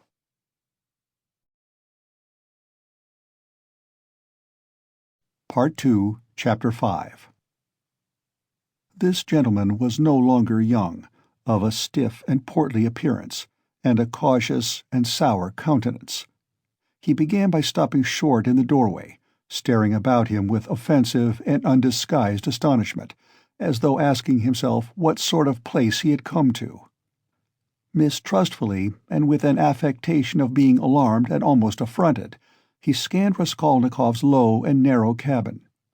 With the same amazement he stared at Raskolnikov, who lay undressed, disheveled, unwashed, on his miserable dirty sofa, looking fixedly at him. Then, with the same deliberation, he scrutinized the uncouth, unkempt figure and unshaven face of Razumian, who looked him boldly and inquiringly in the face without rising from his seat. A constrained silence lasted for a couple of minutes, and then, as might be expected, some scene-shifting took place. Reflecting, probably from certain fairly unmistakable signs, that he would get nothing in this cabin by attempting to overawe them, the gentleman softened somewhat, and civilly, though with some severity, emphasizing every syllable of his question, addressed Zosimov. "Rodion Romanovich Raskolnikov, a student or formerly a student?"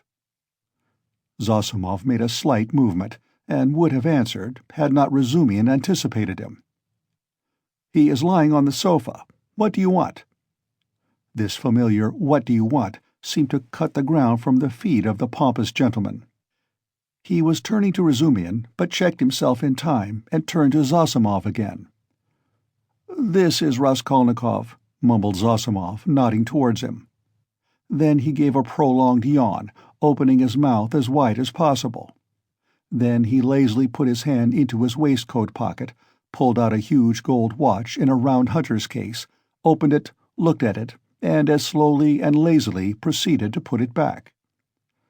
Raskolnikov himself lay without speaking, on his back, gazing persistently, though without understanding, at the stranger.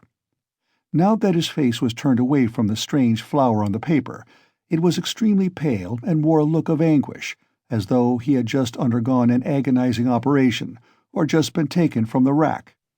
But the newcomer gradually began to arouse his attention, then his wonder, then suspicion, and even alarm. When Zosimov said, "This is Raskolnikov," he jumped up quickly, sat on the sofa, and with an almost defiant, but weak and breaking voice, articulated, "Yes, I am Raskolnikov. What do you want?" The visitor scrutinized him and pronounced impressively, "Pyotr Petrovitch Luzhin. I believe I have reason to hope that my name is not wholly unknown to you." But Raskolnikov, who had expected something quite different, gazed blankly and dreamily at him, making no reply, as though he heard the name of Pyotr Petrovitch for the first time. "Is it possible that you can up to the present have received no information?" asked Pyotr Petrovitch, somewhat disconcerted. In reply, Raskolnikov sank languidly back on the pillow, put his hands behind his head, and gazed at the ceiling. A look of dismay came into Luzhin's face. Zosimov and Razumian stared at him more inquisitively than ever, and at last he showed unmistakable signs of embarrassment. "I had presumed and calculated," he faltered, "that a letter posted more than 10 days, if not a fortnight ago—" "I say, why are you standing in the doorway?" Razumian interrupted suddenly. "If you've something to say, sit down. Nastasia and you are so crowded. Nastasia, make room. Here's a chair. Thread your way in." He moved his chair back from the table, made a little space between the table and his knees, and waited in a rather cramped position for the visitor to thread his way in. The minute was so chosen that it was impossible to refuse, and the visitor squeezed his way through, hurrying and stumbling. Reaching the chair, he sat down, looking suspiciously at Razumian. "No need to be nervous," the latter blurted out. "Rodya has been ill for the last 5 days and delirious for 3, but now he is recovering and has got an appetite. This is his doctor, who has just had a look at him. I am a comrade of Rodya's, like him, formerly a student, and now I am nursing him. So don't you take any notice of us, but go on with your business." "Thank you. But shall I not disturb the invalid by my presence and conversation?" Pyotr Petrovitch asked of Zosimov. "No," mumbled Zosimov. "You may amuse him." He yawned again. "He has been conscious a long time, since the morning," went on Razumian, whose familiarity seemed so much like unaffected good nature that Pyotr Petrovitch began to be more cheerful, partly, perhaps, because this shabby and impudent person had introduced himself as a student. "Your mamma," began Luzhin. Razumian cleared his throat loudly. Luzhin looked at him inquiringly. "That's all right. Go on." Luzhin shrugged his shoulders. Your mamma had commenced a letter to you while I was sojourning in her neighborhood. On my arrival here, I purposely allowed a few days to elapse before coming to see you, in order that I might be fully assured that you were in full possession of the tidings. But now, to my astonishment—" "I know," Raskolnikov cried suddenly with impatient vexation. "So you are the fiancé. I know, and that's enough." There was no doubt about Pyotr Petrovitch's being offended this time, but he said nothing. He made a violent effort to understand what it all meant. There was a moment's silence. Meanwhile, Raskolnikov, who had turned a little towards him when he answered, began suddenly staring at him again with marked curiosity, as though he had not had a good look at him yet, or as though something new had struck him. He rose from his pillow on purpose to stare at him. There certainly was something peculiar in Pyotr Petrovitch's whole appearance, something which seemed to justify the title of fiancé so unceremoniously applied to him. In the first place, it was evident, far too much so indeed, that Pyotr Petrovitch had made eager use of his few days in the capital to get himself up and rig himself out in expectation of his betrothed, a perfectly innocent and permissible proceeding indeed. Even his own, perhaps too complacent, consciousness of the agreeable improvement in his appearance might have been forgiven in such circumstances, seeing that Pyotr Petrovitch had taken up the role of fiancé. All his clothes were fresh from the tailor's, and were all right, except for being too new and too distinctly appropriate. Even the stylish new round hat had the same significance. Pyotr Petrovitch treated it too respectfully and held it too carefully in his hands. The exquisite pair of lavender gloves, real Luzhin, told the same tale, if only from the fact of his not wearing them, but carrying them in his hand for show. Light and youthful colors predominated in Pyotr Petrovitch's attire. He wore a charming summer jacket of a fawn shade, light thin trousers, a waistcoat of the same, new and fine linen, a cravat of the lightest cambric with pink stripes on it, and the best of it was, this all suited Pyotr Petrovitch. His very fresh and even handsome face looked younger than his 45 years at all times. His dark mutton-chop whiskers made an agreeable setting on both sides, growing thickly upon his shining, clean-shaven chin. Even his hair, touched here and there with grey, though it had been combed and curled at a hairdresser's, did not give him a stupid appearance, as curled hair usually does, by inevitably suggesting a German on his wedding day. If there really was something unpleasing and repulsive in his rather good-looking and imposing countenance, it was due to quite other causes. After scanning Mr. Luzhin unceremoniously, Raskolnikov smiled malignantly, sank back on the pillow, and stared at the ceiling as before. But Mr. Luzhin hardened his heart and seemed to determine to take no notice of their oddities. "I feel the greatest regret at finding you in this situation," he began, again breaking the silence with an effort. "If I had been aware of your illness, I should have come earlier. But you know what business is. I have, too, a very important legal affair in the Senate, not to mention other preoccupations which you may well conjecture. I am expecting your mamma and sister any minute." Raskolnikov made a movement and seemed about to speak. His face showed some excitement. Pyotr Petrovitch paused, waited, but as nothing followed, he went on. "Any minute. I have found a lodging for them on their arrival." "Where?" asked Raskolnikov weakly. "Very near here, in Bakaleyev's house." "That's in Voskresensky," put in Razumian. "There are 2 stories of rooms, let by a merchant called Yushin. I've been there." "Yes, rooms. A disgusting place, filthy, stinking, and what's more, of doubtful character. Things have happened there, and there are all sorts of queer people living there. And I went there about a scandalous business. It's cheap, though. I could not, of course, find out so much about it, for I am a stranger in Petersburg myself," Pyotr Petrovitch replied huffily. "However, the 2 rooms are exceedingly clean, and as it is for so short a time, I have already taken a permanent, that is, our future flat."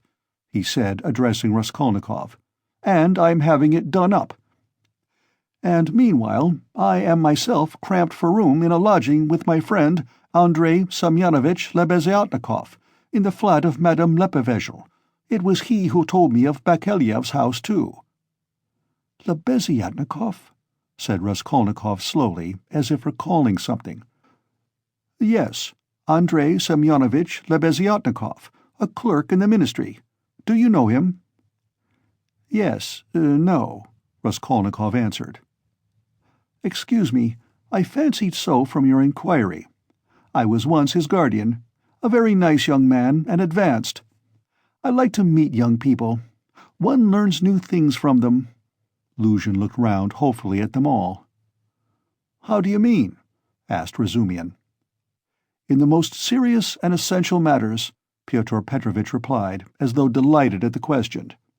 "You see, it's 10 years since I visited Petersburg. All the novelties, reforms, ideas have reached us in the provinces, but to see it all more clearly one must be in Petersburg. And it's my notion that you observe and learn most by watching the younger generation. And I confess I am delighted." "At what?" "Your question is a wide one. I may be mistaken, but I fancy I find clearer views, more, so to say, criticism, more practicality." "That's true," Zosimov let drop. "Nonsense! There's no practicality," Razumian flew at him. "Practicality is a difficult thing to find.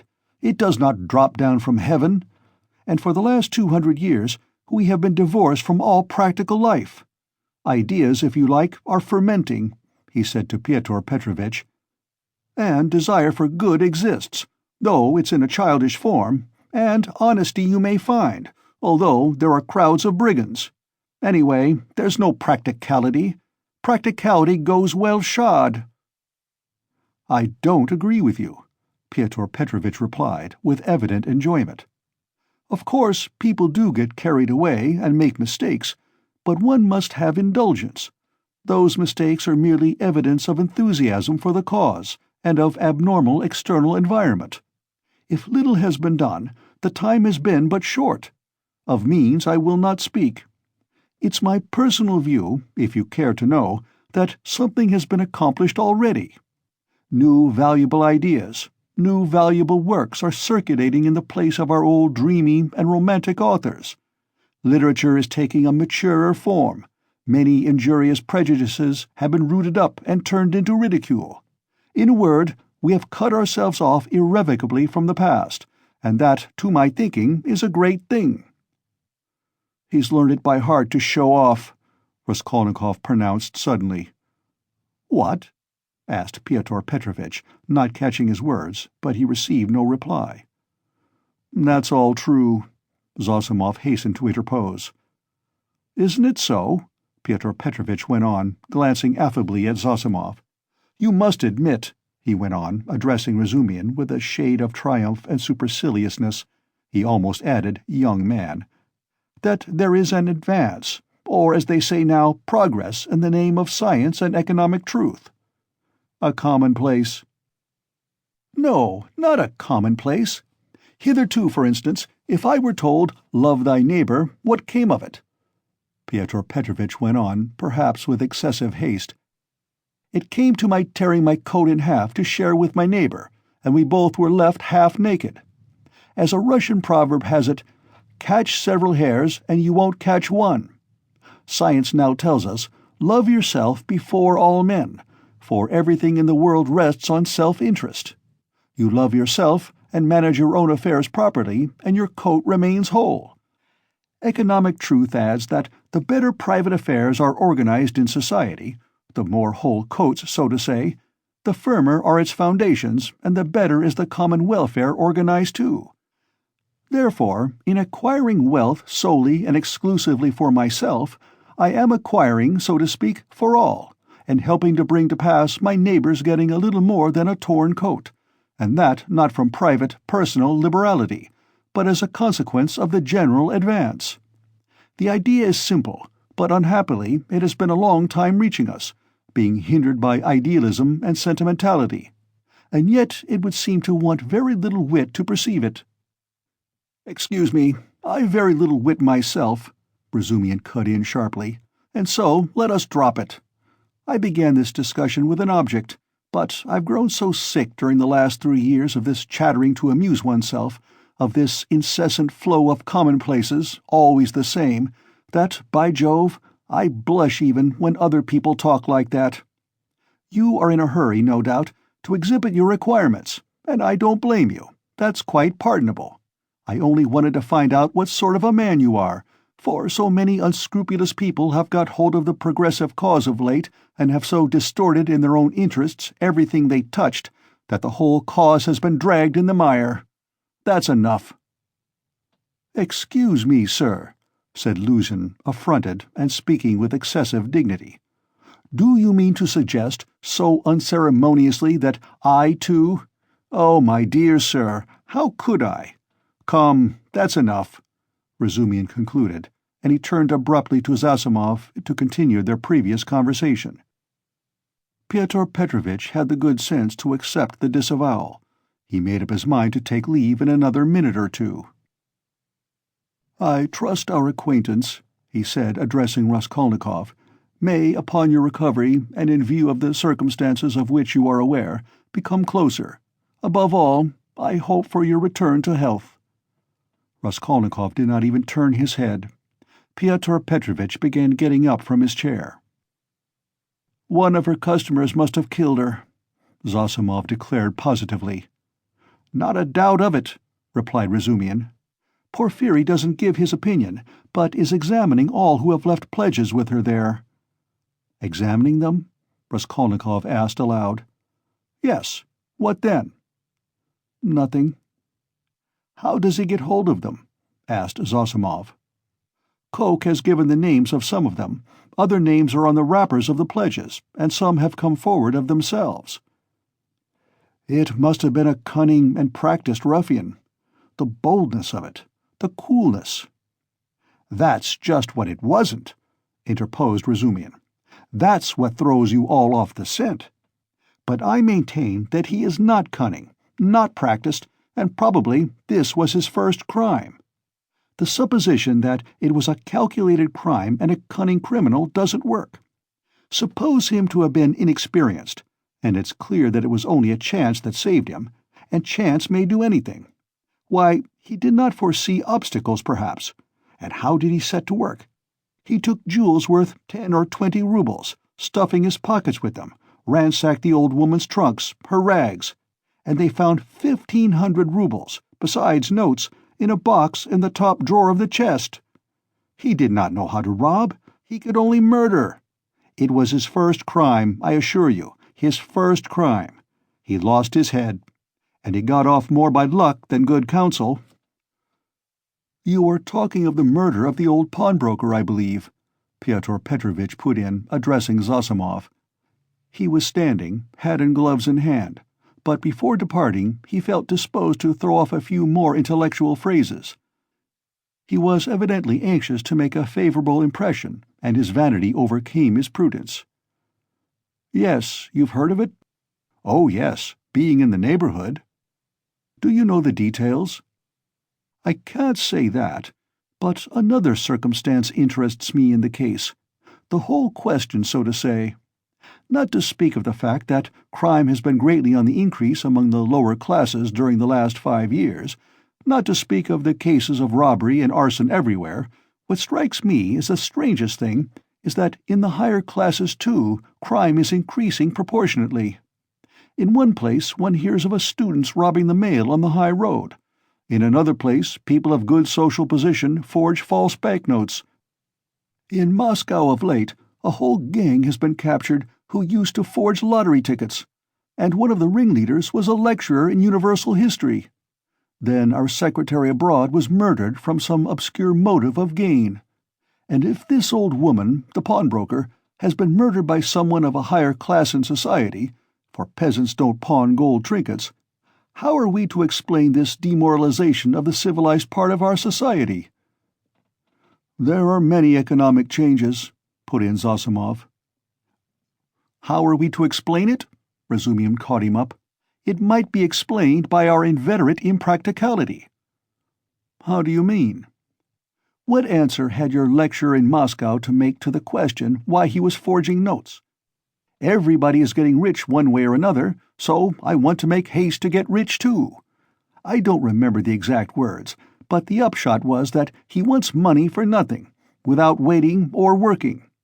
We've grown used to having everything ready-made, to walking on crutches, to having our food chewed for us. Then the great hour struck.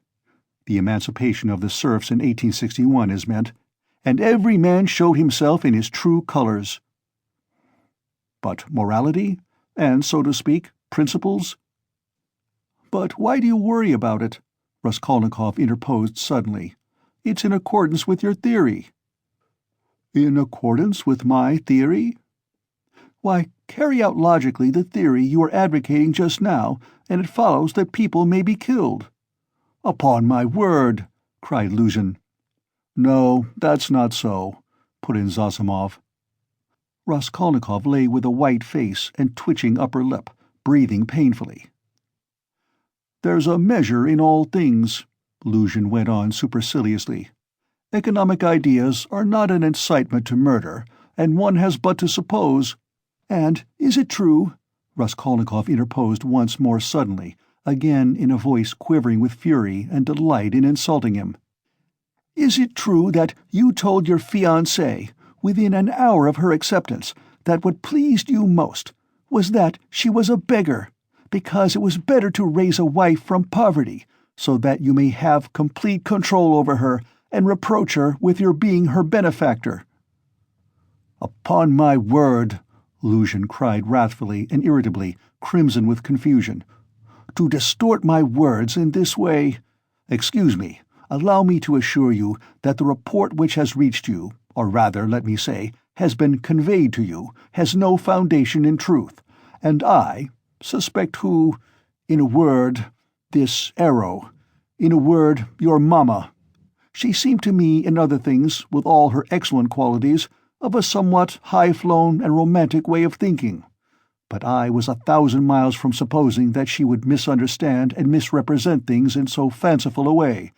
And indeed— I tell you what," cried Raskolnikov, raising himself on his pillow and fixing his piercing, glittering eyes upon him, "I tell you what—" "What?"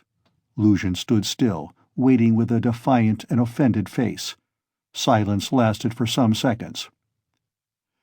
"Why, if ever again you dare to mention a single word about my mother, I shall send you flying downstairs."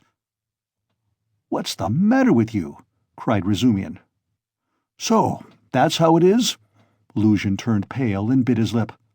"Let me tell you, sir," he began deliberately, doing his utmost to restrain himself, but breathing hard. "At the first moment I saw you, you were ill-disposed to me, but I remained here on purpose to find out more. I could forgive a great deal in a sick man and a connection, but you— never after this." "I am not ill," cried Raskolnikov. "So much the worse. Go to hell." But Luzhin was already leaving without finishing his speech, squeezing between the table and the chair. Razumihin got up this time to let him pass. Without glancing at anyone, and not even nodding to Zosimov, who had for some time been making signs to him to let the sick man alone, he went out, lifting his hat to the level of his shoulders to avoid crushing it as he stooped to go out of the door. And even the curve of his spine was expressive of the horrible insult he had received. "How could you? How could you?" Razumihin said, shaking his head in perplexity.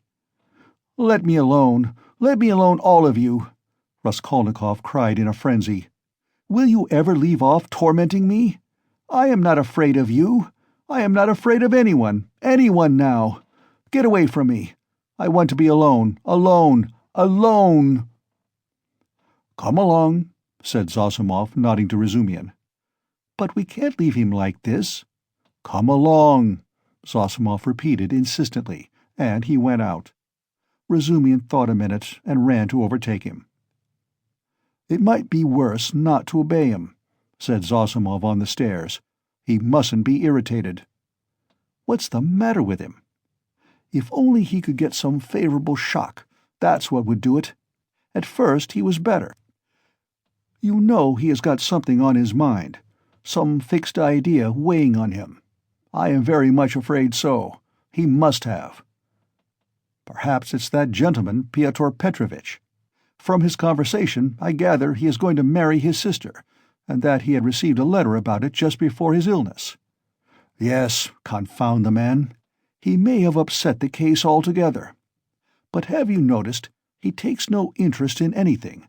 He does not respond to anything except one point on which he seems excited. That's the murder? Yes, Razumihin agreed. I noticed that too. He is interested, frightened. It gave him a shock on the day he was ill in the police office. He fainted. Tell me more about that this evening, and I'll tell you something afterwards. He interests me very much.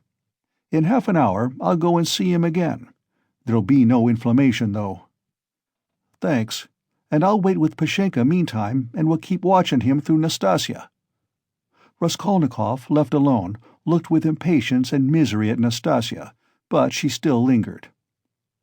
"Won't you have some tea now?" she asked. "Later. I am sleepy. Leave me." He turned abruptly to the wall. Nastasia went out. End of Part 2, Chapter 5. Part 2, Chapter 6. But as soon as she went out, he got up, latched the door, undid the parcel which Razumihin had brought in that evening and had tied up again, and began dressing. Strange to say, he seemed immediately to have become perfectly calm, not a trace of his recent delirium, nor of the panic fear that had haunted him of late. It was the first moment of a strange, sudden calm. His movements were precise and definite. A firm purpose was evident in them. Today, he muttered to himself. He understood that he was still weak, but his intense spiritual concentration gave him strength and self-confidence. He hoped, moreover, that he would not fall down in the street. When he had dressed in entirely new clothes, he looked at the money lying on the table, and after a moment's thought put it in his pocket. It was 25 rubles. He took also all the copper change from the 10 rubles spent by Razumihin on the clothes.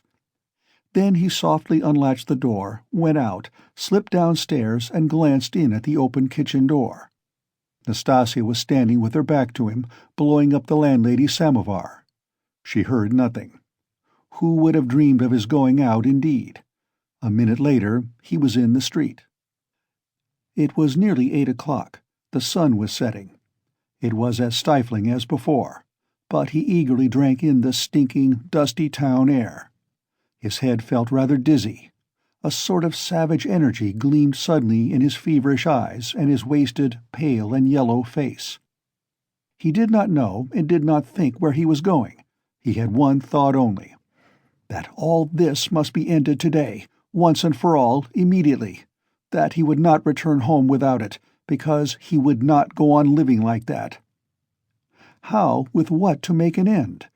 He had not an idea about it. He did not even want to think of it. He drove away thought. Thought tortured him.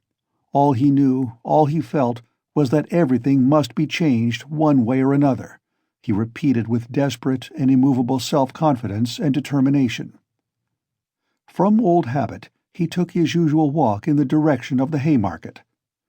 A dark-haired young man with a barrel organ was standing in the road in front of a little general shop and was grinding out a very sentimental song. He was accompanying a girl of 15, who stood on the pavement in front of him. She was dressed up in a crinoline, a mantle, and a straw hat with a flame-colored feather in it, all very old and shabby. In a strong and rather agreeable voice, cracked and coarsened by street singing, she sang in hope of getting a copper from the shop. Raskolnikov joined 2 or 3 listeners, took out a 5-kopeck piece and put it in the girl's hand. She broke off abruptly on a sentimental high note, shouted sharply to the organ grinder, "Come on," and both moved on to the next shop. "Do you like street music?" said Raskolnikov, addressing a middle-aged man standing idly by him. The man looked at him, startled and wondering. "I love to hear singing to a street organ," said Raskolnikov, and his manner seemed strangely out of keeping with the subject. "I like it on cold, dark, damp autumn evenings. They must be damp, when all the passers-by have pale green, sickly faces, or better still, when the wet snow is falling straight down, when there's no wind, you know what I mean? And the street lamps shine through it." "I don't know. Excuse me," muttered the stranger, frightened by the question and Raskolnikov's strange manner, and he crossed over to the other side of the street. Raskolnikov walked straight on and came out at the corner of the Haymarket, where the huckster and his wife had talked with Lizaveta. But they were not there now. Recognizing the place, he stopped, looked round, and addressed a young fellow in a red shirt, who stood gaping before a corn-chandler's shop. "Isn't there a man who keeps a booth with his wife at this corner?" "All sorts of people keep booths here," answered the young man, glancing superciliously at Raskolnikov. "What's his name?" "What he was christened." "Aren't you a Zaroïsky man, too? Which province?" The young man looked at Raskolnikov again. "It's not a province, Your Excellency, but a district. Graciously forgive me, Your Excellency." "Is that a tavern at the top there?" "Yes, it's an eating house, and there's a billiard room, and you'll find princesses there, too. La la!" Raskolnikov crossed the square. In that corner there was a dense crowd of peasants. He pushed his way into the thickest part of it, looking at the faces. He felt an unaccountable inclination to enter into conversation with people. But the peasants took no notice of him. They were all shouting in groups together. He stood and thought a little, and took a turning to the right in the direction of V. He had often crossed that little street which turns at an angle, leading from the marketplace to Sadovy Street. Of late he had often felt drawn to wander about this district, when he felt depressed, that he might feel more so.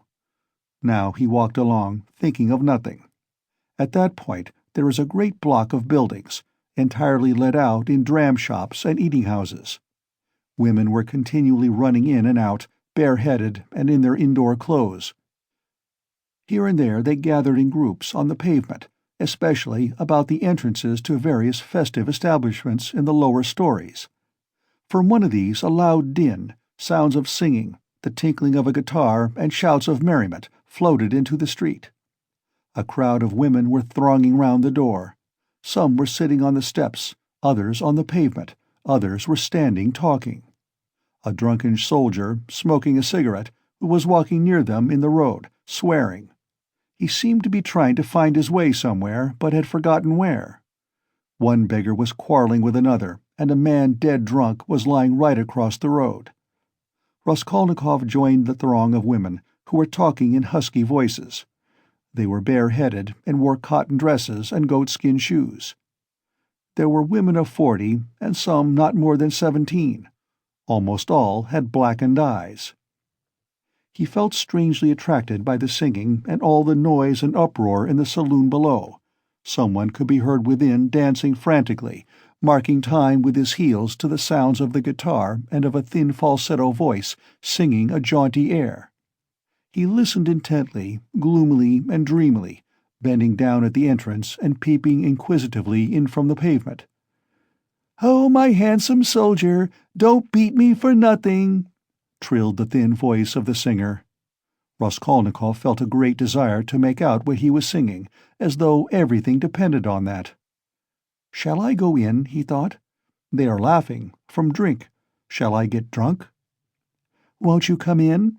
one of the women asked him. Her voice was still musical and less thick than the others. She was young and not repulsive, the only one of the group. "Why, she's pretty," he said, drawing himself up and looking at her. She smiled, much pleased at the compliment. "You're very nice-looking yourself," she said. "Isn't he thin, though?" observed another woman, in a deep bass. "Have you just come out of a hospital?" "They're all generals' daughters, it seems, but they have all snub noses. interposed a tipsy peasant with a sly smile on his face, wearing a loose coat. "See how jolly they are. Go along with you. I'll go, sweetie." And he darted down into the saloon below. Raskolnikov moved on. "I say, sir," the girl shouted after him. "What is it?" She hesitated. "I'll always be pleased to spend an hour with you, kind gentleman, but now I feel shy. Give me 6 kopecks for a drink, there's a nice young man." Raskolnikov gave her what came first, 15 kopecks. "Ah, what a good-natured gentleman." "What's your name?" "Ask for Duclida." "Well, that's too much," one of the women observed, shaking her head at Duclida. "I don't know how you can ask like that. I believe I should drop with shame." Raskolnikov looked curiously at the speaker. She was a pock-marked wench of 30, covered with bruises, with her upper lip swollen. She made her criticism quietly and earnestly. "Where is it," thought Raskolnikov, "where is it I've read that someone condemned to death says or thinks, an hour before his death, that if he had to live on some high rock, on such a narrow ledge that he'd only room to stand, and the ocean, everlasting darkness, everlasting solitude, everlasting tempest around him, if he had to remain standing on a square yard of space all his life, 1,000 years, eternity, it were better to live so than to die at once. Only to live and live. Life, whatever it may be. How true it is. Good God, how true! Man is a vile creature, and vile is he who calls him vile for that," he added a moment later. He went into another street. "Bah, the Palais de Cristal. Razumian was just talking of the Palais de Cristal. But what on earth was it I wanted? Yes, the newspapers. Zosimov said he read it in the papers. Have you the papers?" he asked, going into a very spacious and positively clean restaurant, consisting of several rooms, which were, however, rather empty.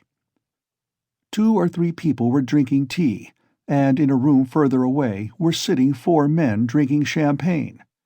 Raskolnikov fancied that Zametov was one of them, but he could not be sure at that distance. "What if it is?" he thought. "Will you have vodka?" asked the waiter. "Give me some tea and bring me the papers, the old ones for the last 5 days, and I'll give you something." "Yes, sir. Here's today's. No vodka?" The old newspapers and the tea were brought. Raskolnikov sat down and began to look through them. "Oh, damn! These are the items of intelligence. An accident on a staircase. Spontaneous combustion of a shopkeeper from alcohol. A fire in Pesky. A fire in the Petersburg quarter. Another fire in the Petersburg quarter. And another fire in the Petersburg quarter. Ah, here it is." He found at last what he was seeking and began to read it. The lines danced before his eyes, but he read it all and began eagerly seeking later editions in the following numbers. His hands shook with nervous impatience as he turned the sheets. Suddenly, someone sat down beside him at his table. He looked up. It was the head clerk, Zametov, looking just the same, with the rings on his fingers and the watch chain, with the curly black hair, parted and pomaded, with the smart waistcoat, rather shabby coat, and doubtful linen. He was in a good humor, at least he was smiling very gaily and good-humoredly. His dark face was rather flushed from the champagne he had drunk. "What, you here?"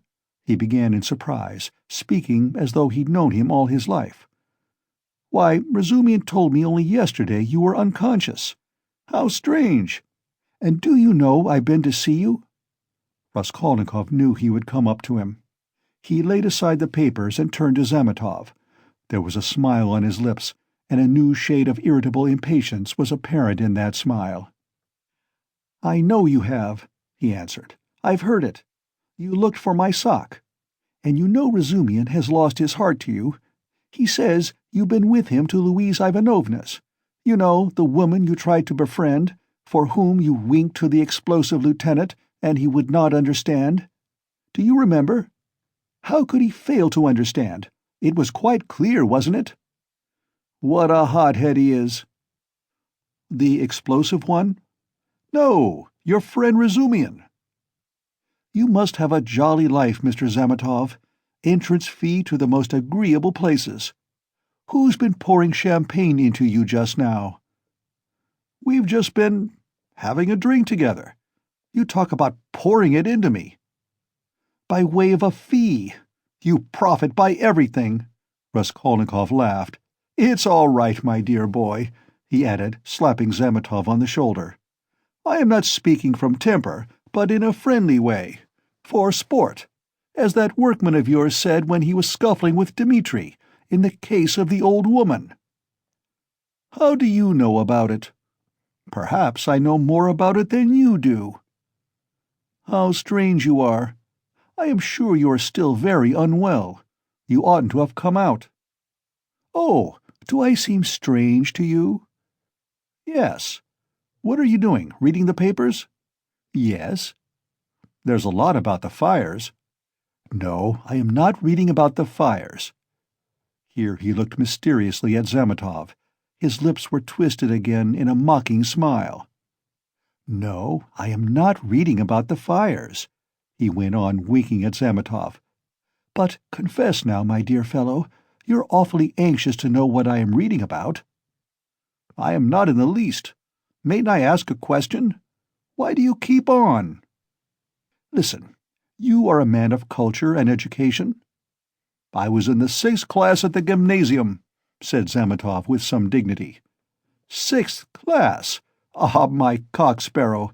With your parting and your rings, you are a gentleman of fortune. Phoo, what a charming boy!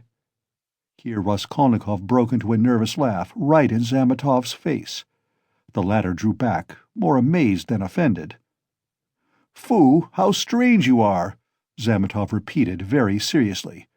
I can't helping you are still delirious. I am delirious? You are fibbing, my cock-sparrow. So I am strange? You find me curious, do you? Yes, curious. Shall I tell you what I was reading about? What I was looking for? See what a lot of papers I've made them bring me. Suspicious, eh? Well, what is it? You prick up your ears? How do you mean, prick up my ears? I'll explain that afterwards. But now, my boy, I declare to you— No, better, I confess— No, that's not right either. I make a deposition, and you take it. I depose that I was reading, that I was looking and searching. He screwed up his eyes and paused. I was searching, and came here on purpose to do it, for news of the murder of the old pawnbroker woman. He articulated at last, almost in a whisper, bringing his face exceedingly close to the face of Zametov. Zametov looked at him steadily, without moving or drawing his face away. What struck Zametov afterwards as the strangest part of it all was that silence followed for exactly a minute, and that they gazed at one another all the while. "What if you have been reading about it?" he cried at last, perplexed and impatient. "That's no business of mine. What of it?" "The same old woman," Raskolnikov went on in the same whisper, not heeding Zametov's explanation, "about whom you were talking in the police office. You remember, when I fainted. Well, do you understand now?" "What do you mean? Understand what?" Zametov brought out, almost alarmed. Raskolnikov's set and earnest face was suddenly transformed, and he suddenly went off into the same nervous laugh as before, as though utterly unable to restrain himself. And in one flash he recalled with extraordinary vividness of sensation a moment in the recent past, that moment when he stood with the axe behind the door, while the latch trembled and the men outside swore and shook it, and he had a sudden desire to shout at them, to swear at them, to put out his tongue at them, to mock them, to laugh and laugh and laugh. "You are either mad, or—" began Zametov, and he broke off, as though stunned by the idea that had suddenly flashed into his mind. "Or what? What? Come, tell me." "Nothing," said Zametov, getting angry. It's all nonsense." Both were silent. After his sudden fit of laughter, Raskolnikov became suddenly thoughtful and melancholy. He put his elbow on the table and leaned his head on his hand. He seemed to have completely forgotten Zametov. The silence lasted for some time. "Why don't you drink your tea? It's getting cold," said Zametov. "What? Tea? Oh, yes." Raskolnikov sipped the glass, put a morsel of bread in his mouth, and suddenly, looking at Zametov, seemed to remember everything and pulled himself together. At the same moment, his face resumed its original mocking expression. He went on drinking tea. "There have been a great many of these crimes lately," said Zametov. "Only the other day I read in the Moscow news that a whole gang of false coiners had been caught in Moscow. It was a regular society. They used to forge tickets." "Oh, but it was a long time ago. I read about it a month ago," Raskolnikov answered calmly. "So you consider them criminals?" he added, smiling. "Of course they are criminals." "They?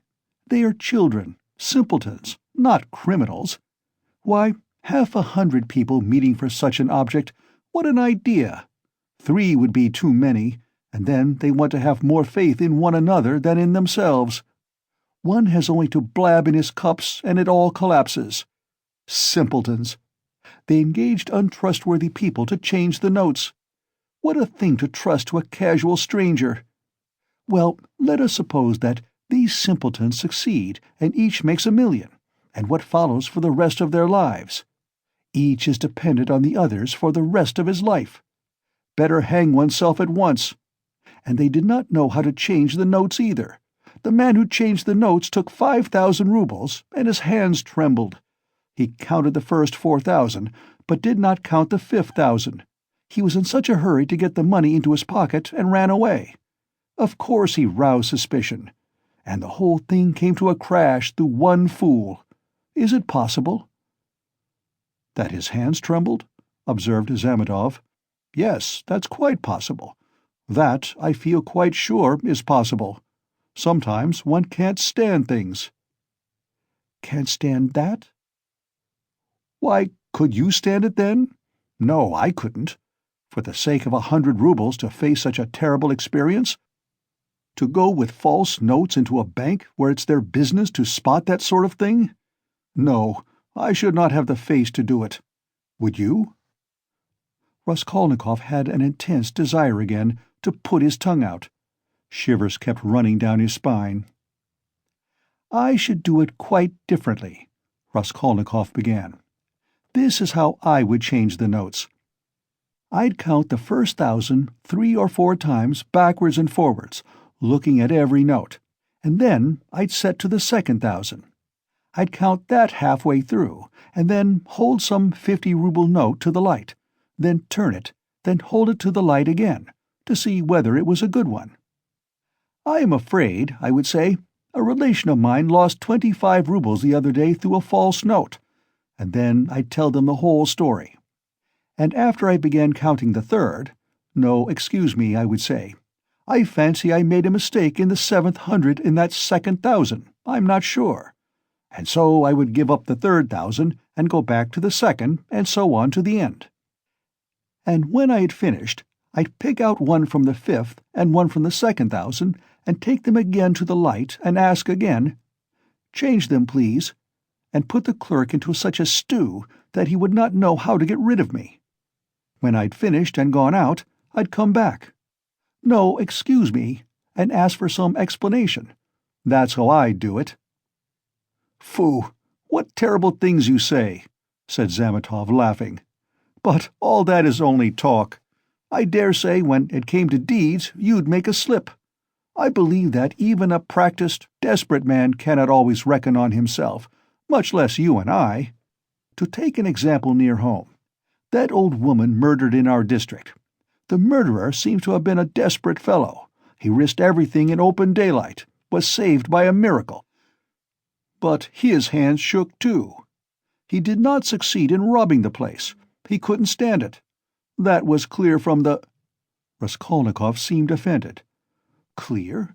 "Why don't you catch him, then?" he cried, maliciously jibing at Zametov. "Well, they will catch him." "Who? You? Do you suppose you could catch him? You've a tough job. A great point for you is whether a man is spending money or not.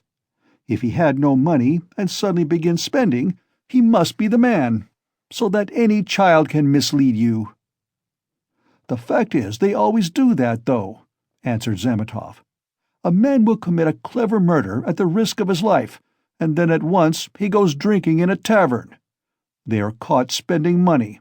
They are not all as cunning as you are. You wouldn't go to a tavern, of course." Raskolnikov frowned and looked steadily at Zametov. "You seem to enjoy the subject, and would like to know how I should behave in that case, too?" he asked with displeasure. "I should like to," Zametov answered firmly and seriously. Somewhat too much earnestness began to appear in his words and looks. "Very much?" "Very much." "All right, then. This is how I should behave," Raskolnikov began, again bringing his face close to Zametov's, again staring at him and speaking in a whisper, so that the latter positively shuddered. "This is what I should have done.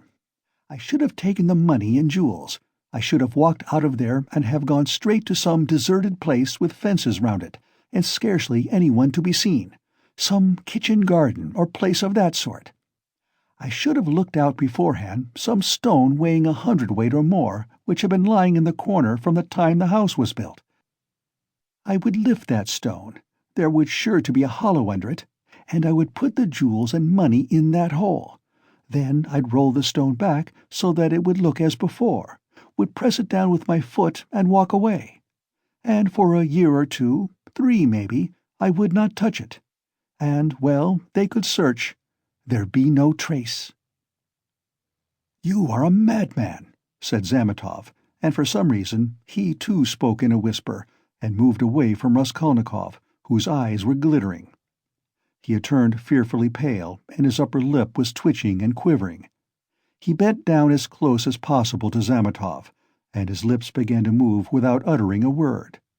This lasted for half a minute. He knew what he was doing, but could not restrain himself. The terrible word trembled on his lips, like the latch on that door. In another moment it will break out. In another moment he will let it go. He will speak out. "And what if it was I who murdered the old woman and Lizaveta?" he said suddenly, and realized what he had done.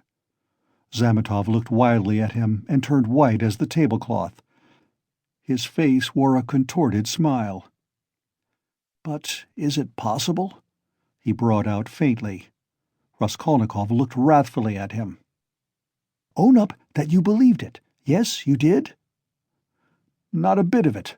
I believe it less than ever now," Zametov cried hastily. "I've caught my cock-sparrow. So you did believe it before, if now you believe it less than ever." "Not at all," cried Zametov, obviously embarrassed. "Have you been frightening me so as to lead up to this?" "You don't believe it, then? What were you talking about behind my back when I went out of the police office? And why did the explosive lieutenant question me after I fainted?" "Hey there!" he shouted to the waiter, getting up and taking his cap. "How much?" 30 kopecks, the latter replied, running up. "And there is 20 kopecks for vodka. See what a lot of money!" He held out his shaking hand to Zametov with notes in it. "Red notes and blue, 25 rubles. Where did I get them? And where did my new clothes come from? You know I had not a kopeck. You've cross-examined my landlady, I'll be bound. Well, that's enough, as it goes, till we meet again." He went out, trembling all over from a sort of wild hysterical sensation, in which there was an element of insufferable rapture. Yet he was gloomy and terribly tired. His face was twisted as after a fit. His fatigue increased rapidly. Any shock, any irritating sensation stimulated and revived his energies at once, but his strength failed as quickly when the stimulus was removed. Zametov, left alone, sat for a long time in the same place, plunged in thought. Raskolnikov had unwittingly worked a revolution in his brain on a certain point, and had made up his mind for him conclusively. Ilya Petrovitch is a blockhead, he decided. Raskolnikov had hardly opened the door of the restaurant when he stumbled against Razumian on the steps. They did not see each other till they almost knocked against each other. For a moment they stood looking each other up and down. Razumian was greatly astounded. Then anger, real anger, gleamed fiercely in his eyes. "So here you are!" he shouted at the top of his voice. "You ran away from your bed! And here I've been looking for you under the sofa! We went up to the garret. I almost beat Nastasia on your account. And here he is after all. Rodya, what is the meaning of it? Tell me the whole truth. Confess. Do you hear?" "It means that I'm sick to death of you all and I want to be alone," Raskolnikov answered calmly. "Alone? When you are not able to walk? When your face is as white as a sheet and you are gasping for breath? Idiot! What have you been doing in the Palais de Cristal? Own up at once." "Let me go," said Raskolnikov, and tried to pass him. This was too much for Razumian. He gripped him firmly by the shoulder. "Let you go? You dare tell me to let you go? Do you know what I'll do with you directly? I'll pick you up, tie you in a bundle, carry you home under my arm, and lock you up." "Listen, Razumian," Raskolnikov began quietly, apparently calm. "Can't you see that I don't want your benevolence? A strange desire you have to shower benefits on a man who curses them, who feels them a burden, in fact. Why did you seek me out at the beginning of my illness? Maybe I was very glad to die.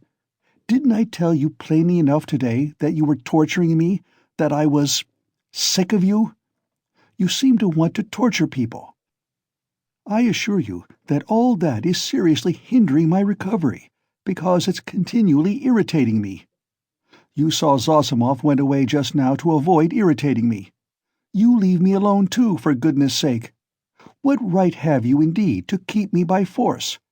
Don't you see that I am in possession of all my faculties now? How can I persuade you not to persecute me with your kindness? I may be ungrateful, I may be mean. Only let me be. For God's sake, let me be. Let me be, let me be." He began calmly, gloating beforehand over the venomous phrases he was about to utter, but finished, panting for breath, in a frenzy, as he had been with Luzhin. Razumian stood a moment, thought, and let his hand drop. "Well, go to hell then," he said gently and thoughtfully. "Stay!" he roared, as Raskolnikov was about to move. "Listen to me. Let me tell you that you are all a set of babbling, posing idiots. If you've any little trouble, you brood over it like a hen over an egg. And you're plagiarists even at that. There isn't a sign of independent life in you. You are made of spermaceti ointment, and you've lymph in your veins instead of blood. I don't believe in any one of you. In any circumstances, the first thing for all of you is to be unlike a human being. Stop!" he cried with redoubled fury, noticing that Raskolnikov was again making a movement. "Hear me out. You know I'm having a housewarming this evening. I dare say they've arrived by now, but I left my uncle there. I just ran in to receive the guests. And if you weren't a fool, a common fool, a perfect fool, if you were an original instead of a translation— You see, Rodya, I recognize you're a clever fellow, but you're a fool. And if you weren't a fool, you'd come round to me this evening instead of wearing out your boots in the street. Since you have gone out, there's no help for it. I'd give you a snug easy-chair, my landlady has one, a cup of tea, company, or you could lie on the sofa. Any way you would be with us. Zosimov will be there too. Will you come?" "No." "Rubbish!" Razumian shouted, out of patience. "How do you know? You can't answer for yourself. You don't know anything about it. Thousands of times I've fought tooth and nail with people and run back to them afterwards. One feels ashamed and goes back to a man. So remember, Pochinkov's house on the 3rd story. Why, Mr. Razumian, I do believe you'd let anybody beat you from sheer benevolence." "Beat? Whom? Me? I'd twist off his nose at the mere idea." "Pochinkov's house, 47 Babushkin's flat." "I shall not come, Razumian." Raskolnikov turned and walked away. "I'll bet you will," Razumian shouted after him. "I refuse to know you if you don't. Stay! Hey, is Zametov in there?" "Yes." "Did you see him?" "Yes." "Talk to him?" "Yes." "What about?" "Confound you, don't tell me then." "Pochinkov's house, 47, Babushkin's flat, remember." Raskolnikov walked on and turned the corner into Sadovy Street. Razumian looked after him thoughtfully. Then, with a wave of his hand, he went into the house, but stopped short of the stairs. "Confound it," he went on almost aloud. "He talked sensibly, but yet... I am a fool. As if madmen didn't talk sensibly. And this was just what Zosimov seemed afraid of." He struck his finger on his forehead. "What if... How could I let him go off alone? He may drown himself. Ah, what a blunder! I can't." And he ran back to overtake Raskolnikov, but there was no trace of him. With a curse, he returned with rapid steps to the Palais de Cristal to question Zametov. Raskolnikov walked straight to X Bridge, stood in the middle, and, leaning both elbows on the rail, stared into the distance. On parting with Razumian, he felt so much weaker that he could scarcely reach this place. He longed to sit or lie down somewhere in the street. Bending over the water, he gazed mechanically at the last pink flush of the sunset, at the row of houses growing dark in the gathering twilight, at one distant attic window on the left bank, flashing as though on fire in the last rays of the setting sun, at the darkening water of the canal, and the water seemed to catch his attention. At last red circles flashed before his eyes. The houses seemed moving. The passers-by, the canal banks, the carriages all danced before his eyes. Suddenly he started, saved again perhaps from swooning by an uncanny and hideous sight. He became aware of someone standing on the right side of him. He looked and saw a tall woman with a kerchief on her head, with a long, yellow, wasted face and red, sunken eyes. She was looking straight at him, but obviously she saw nothing and recognized no one. Suddenly she leaned her right hand on the parapet, lifted her right leg over the railing, then her left, and threw herself into the canal. The filthy water parted and swallowed up its victim for a moment. Then, an instant later, the drowning woman floated to the surface, moving slowly with the current, her head and legs in the water, her skirt inflated like a balloon over her back. "A woman drowning! A woman drowning!" shouted dozens of voices. People ran up. Both banks were thronged with spectators. On the bridge, people crowded about Raskolnikov, pressing up behind him. "Mercy on it! It's our Afrosinya!" a woman cried tearfully close by. "Mercy! Save her! Kind people, pull her out!" "A boat! A boat!" was shouted in the crowd. But there was no need of a boat. A policeman ran down the steps to the canal, threw off his greatcoat and his boots, and rushed into the water. It was easy to reach her. She floated within a couple of yards of the steps. He caught hold of her clothes with his right hand, and with his left seized a pole which a comrade held out to him. The drowning woman was pulled out at once. They laid her on the granite pavement of the embankment. She soon recovered consciousness, raised her head, sat up and began sneezing and coughing, stupidly wiping her wet dress with her hands. She said nothing. "She's drunk herself out of her senses," the same woman's voice wailed at her side. "Out of her senses. The other day she tried to hang herself. We cut her down. I ran out to the shop just now, left my little girl to look after her, and here she's in trouble again. A neighbor, gentlemen, a neighbor. We live close by. The second house from the end. See, yonder." The crowd broke up. The police still remained round the woman. Someone mentioned the police station. Raskolnikov looked on with a strange sensation of indifference and apathy. He felt disgusted. "No, that's loathsome. Water. It's not good enough," he muttered to himself. "Nothing will come of it," he added. "No use to wait. What about the police office? And why isn't Zametov at the police office? The police office is open till 10 o'clock. He turned his back to the railing and looked about him. "Very well, then," he said resolutely. He moved from the bridge and walked in the direction of the police office. His heart felt hollow and empty. He did not want to think. Even his depression had passed. There was not a trace now of the energy with which he had set out to make an end of it all. Complete apathy had succeeded to it. "Well, it's a way out of it," he thought, walking slowly and listlessly along the canal bank. "Anyway, I'll make an end, for I want to. But is it a way out? What does it matter? There'll be the square yard of space. Ha! But what an end! Is it really the end? Shall I tell them or not? Ah, damn, how tired I am. If I could find somewhere to sit or lie down soon. What I am most ashamed of is its being so stupid. But I don't care about that either. What idiotic ideas come into one's head?"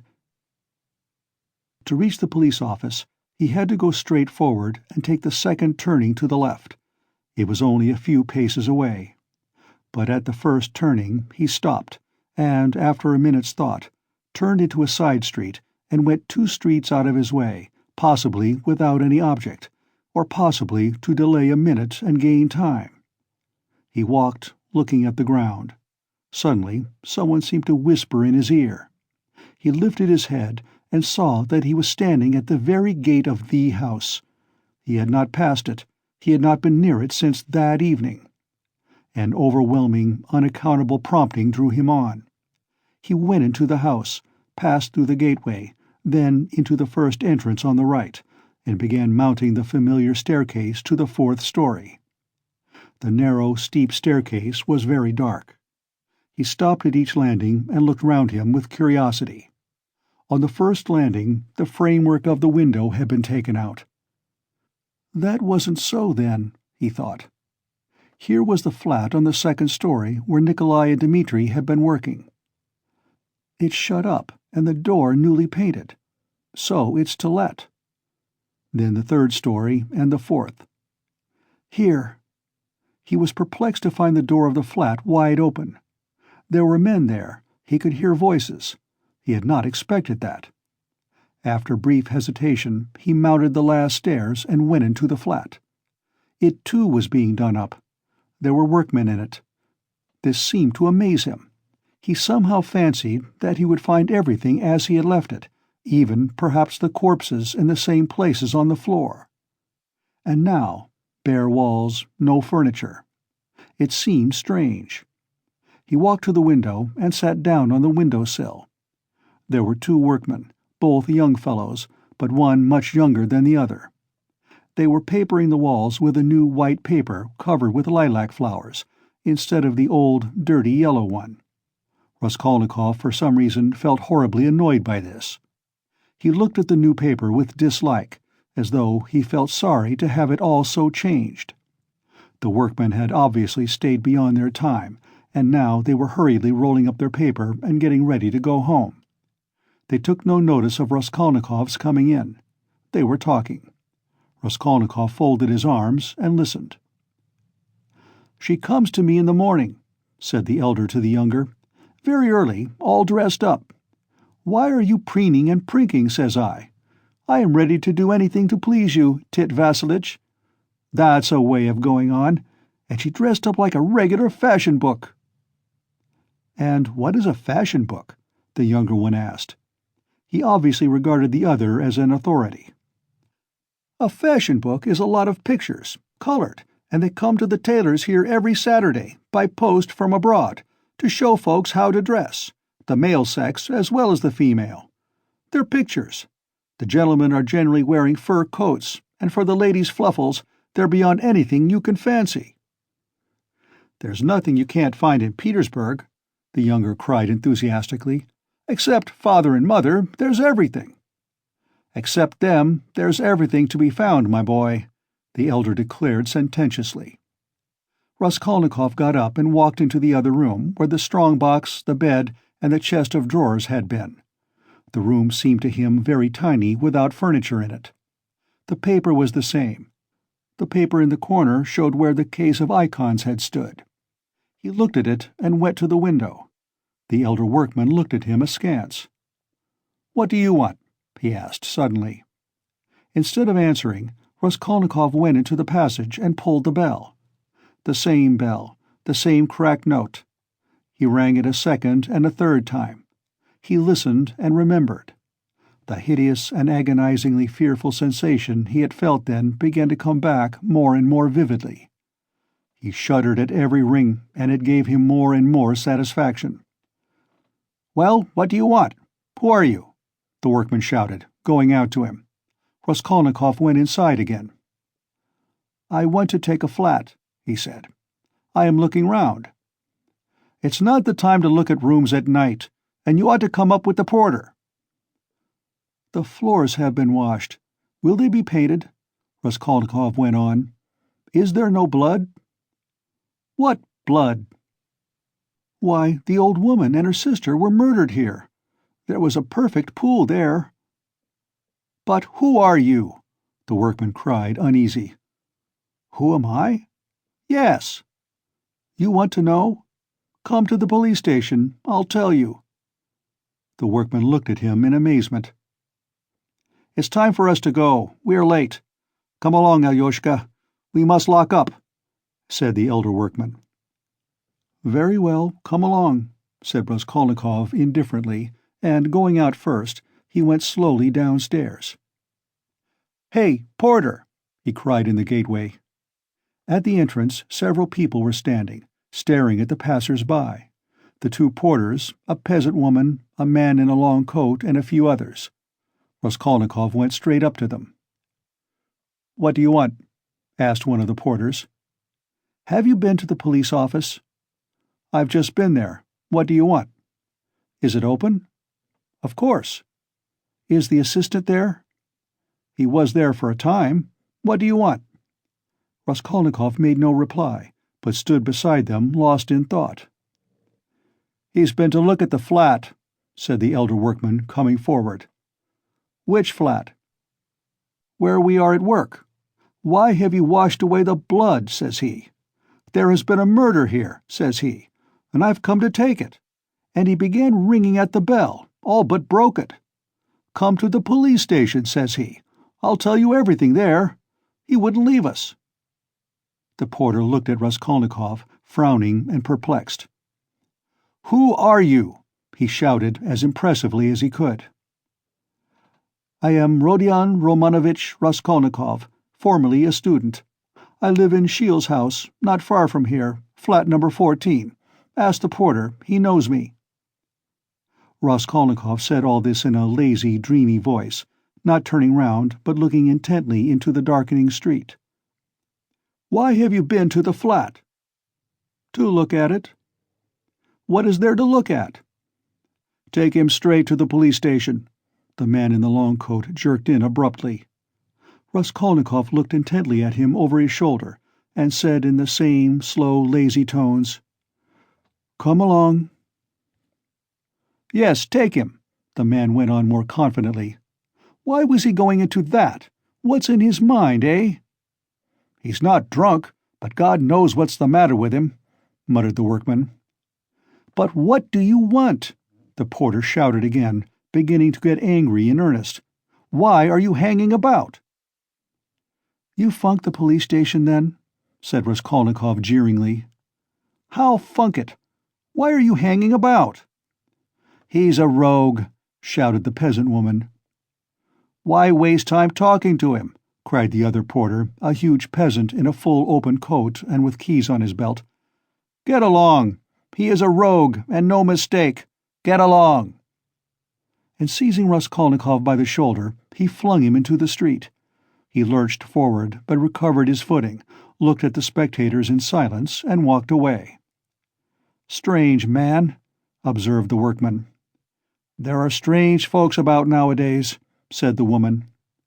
"You should have taken him to the police station all the same," said the man in the long coat.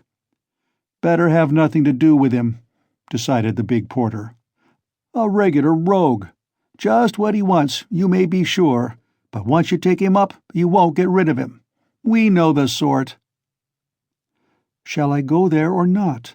thought Raskolnikov, standing in the middle of the thoroughfare at the crossroads, and he looked about him as though expecting from someone a decisive word.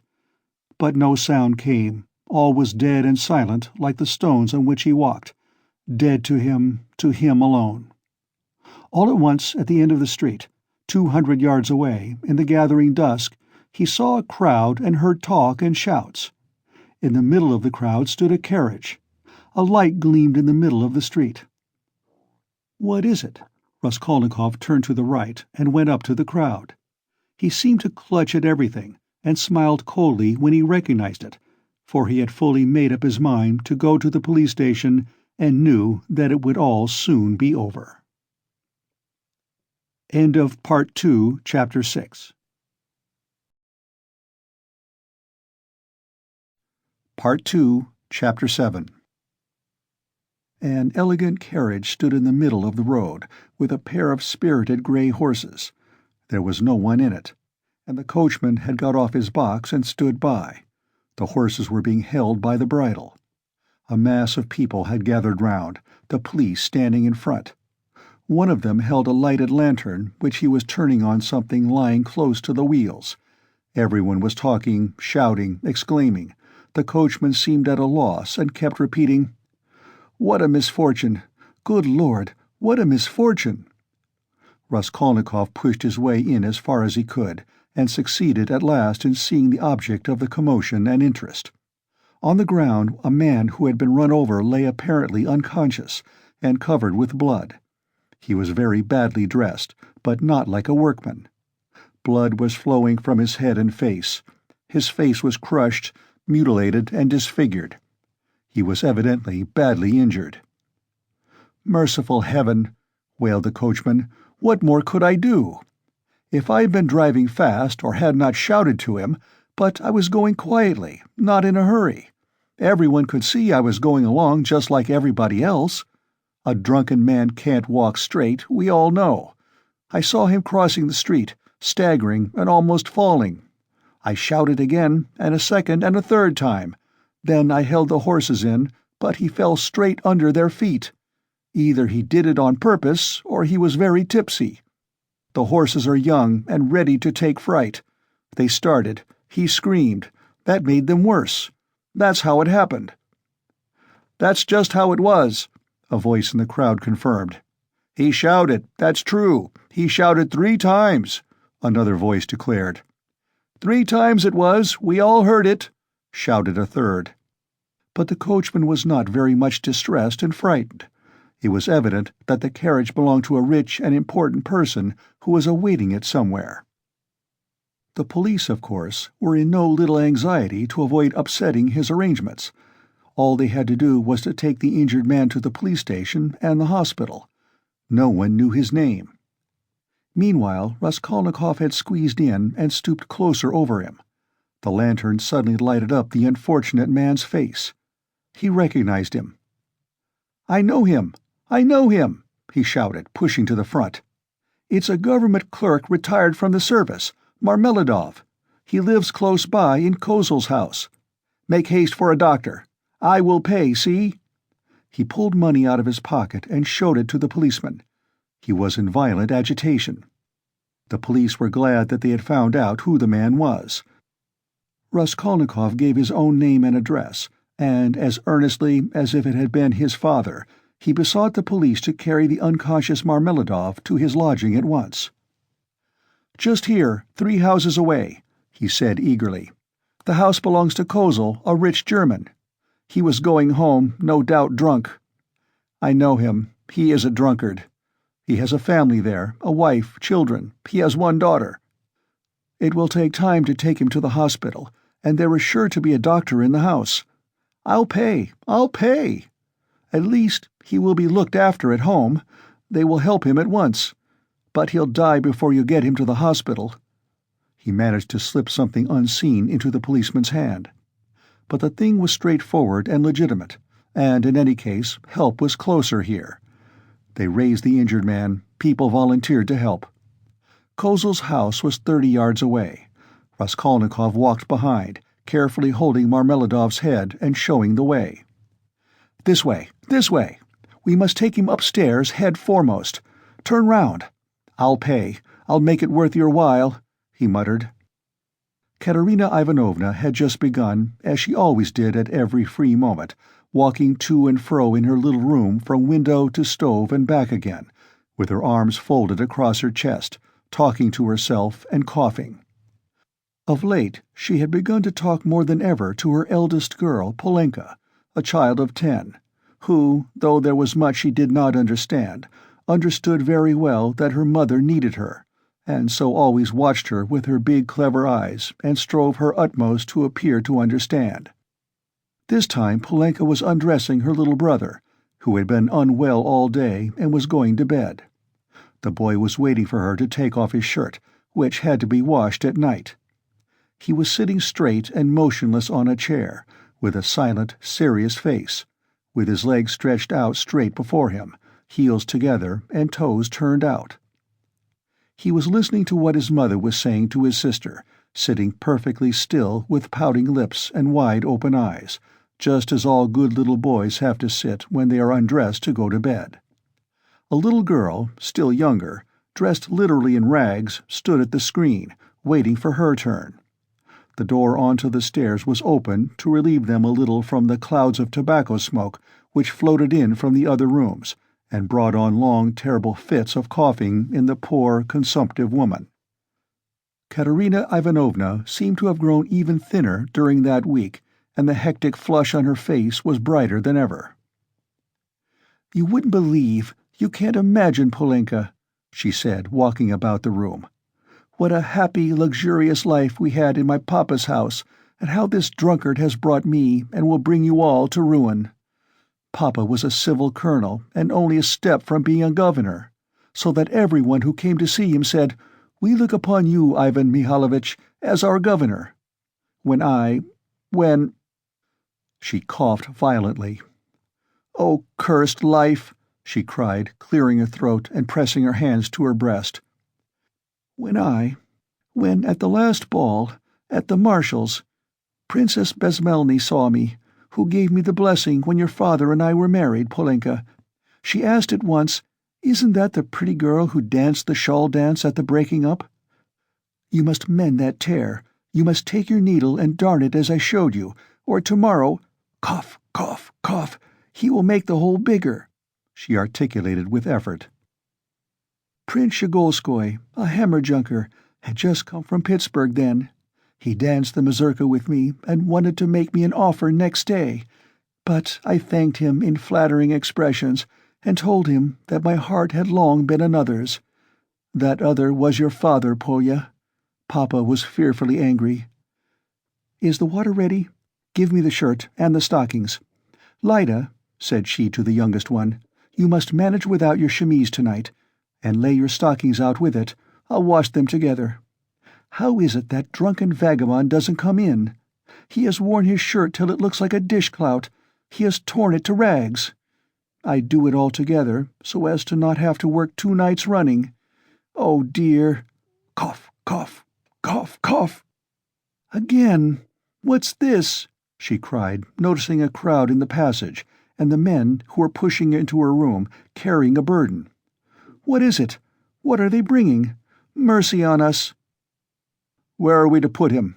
asked the policeman, looking round when Marmeladov, unconscious and covered with blood, had been carried in. "On the sofa. Put him straight on the sofa, with his head this way," Raskolnikov showed him. "Run over in the road. Drunk!" someone shouted in the passage. Katerina Ivanovna stood, turning white and gasping for breath. The children were terrified. Little Lida screamed, rushed to Polenka and clutched at her, trembling all over. Having laid Marmeladov down, Raskolnikov flew to Katerina Ivanovna. "For God's sake, be calm. Don't be frightened. he said, speaking quickly. "He was crossing the road and was run over by a carriage. Don't be frightened. He will come too. I told them to bring here. I've been here already, you remember? He will come too. I'll pay." "He's done it this time," Katerina Ivanovna cried despairingly, and she rushed to her husband. Raskolnikov noticed at once that she was not one of those women who swoon easily. She instantly placed under the luckless man's head a pillow, which no one had thought of, and began undressing and examining him. She kept her head, forgetting herself, biting her trembling lips and stifling the screams which were ready to break from her. Raskolnikov, meanwhile, induced someone to run for a doctor. There was a doctor, it appeared, next door but one. "I've sent for a doctor," he kept assuring Katerina Ivanovna. "Don't be uneasy. I'll pay. Haven't you water? And give me a napkin or a towel, anything, as quick as you can. He is injured, but not killed, believe me. We shall see what the doctor says." Katerina Ivanovna ran to the window. There, on a broken chair in the corner, a large earthenware basin full of water had been stood, in readiness for washing her children's and husband's linen that night. This washing was done by Katerina Ivanovna at night at least twice a week, if not oftener. For the family had come to such a pass that they were practically without change of linen, and Katerina Ivanovna could not endure uncleanliness, and rather than see dirt in the house, she preferred to wear herself out at night, working beyond her strength when the rest were asleep, so as to get the wet linen hung on a line and dry by the morning.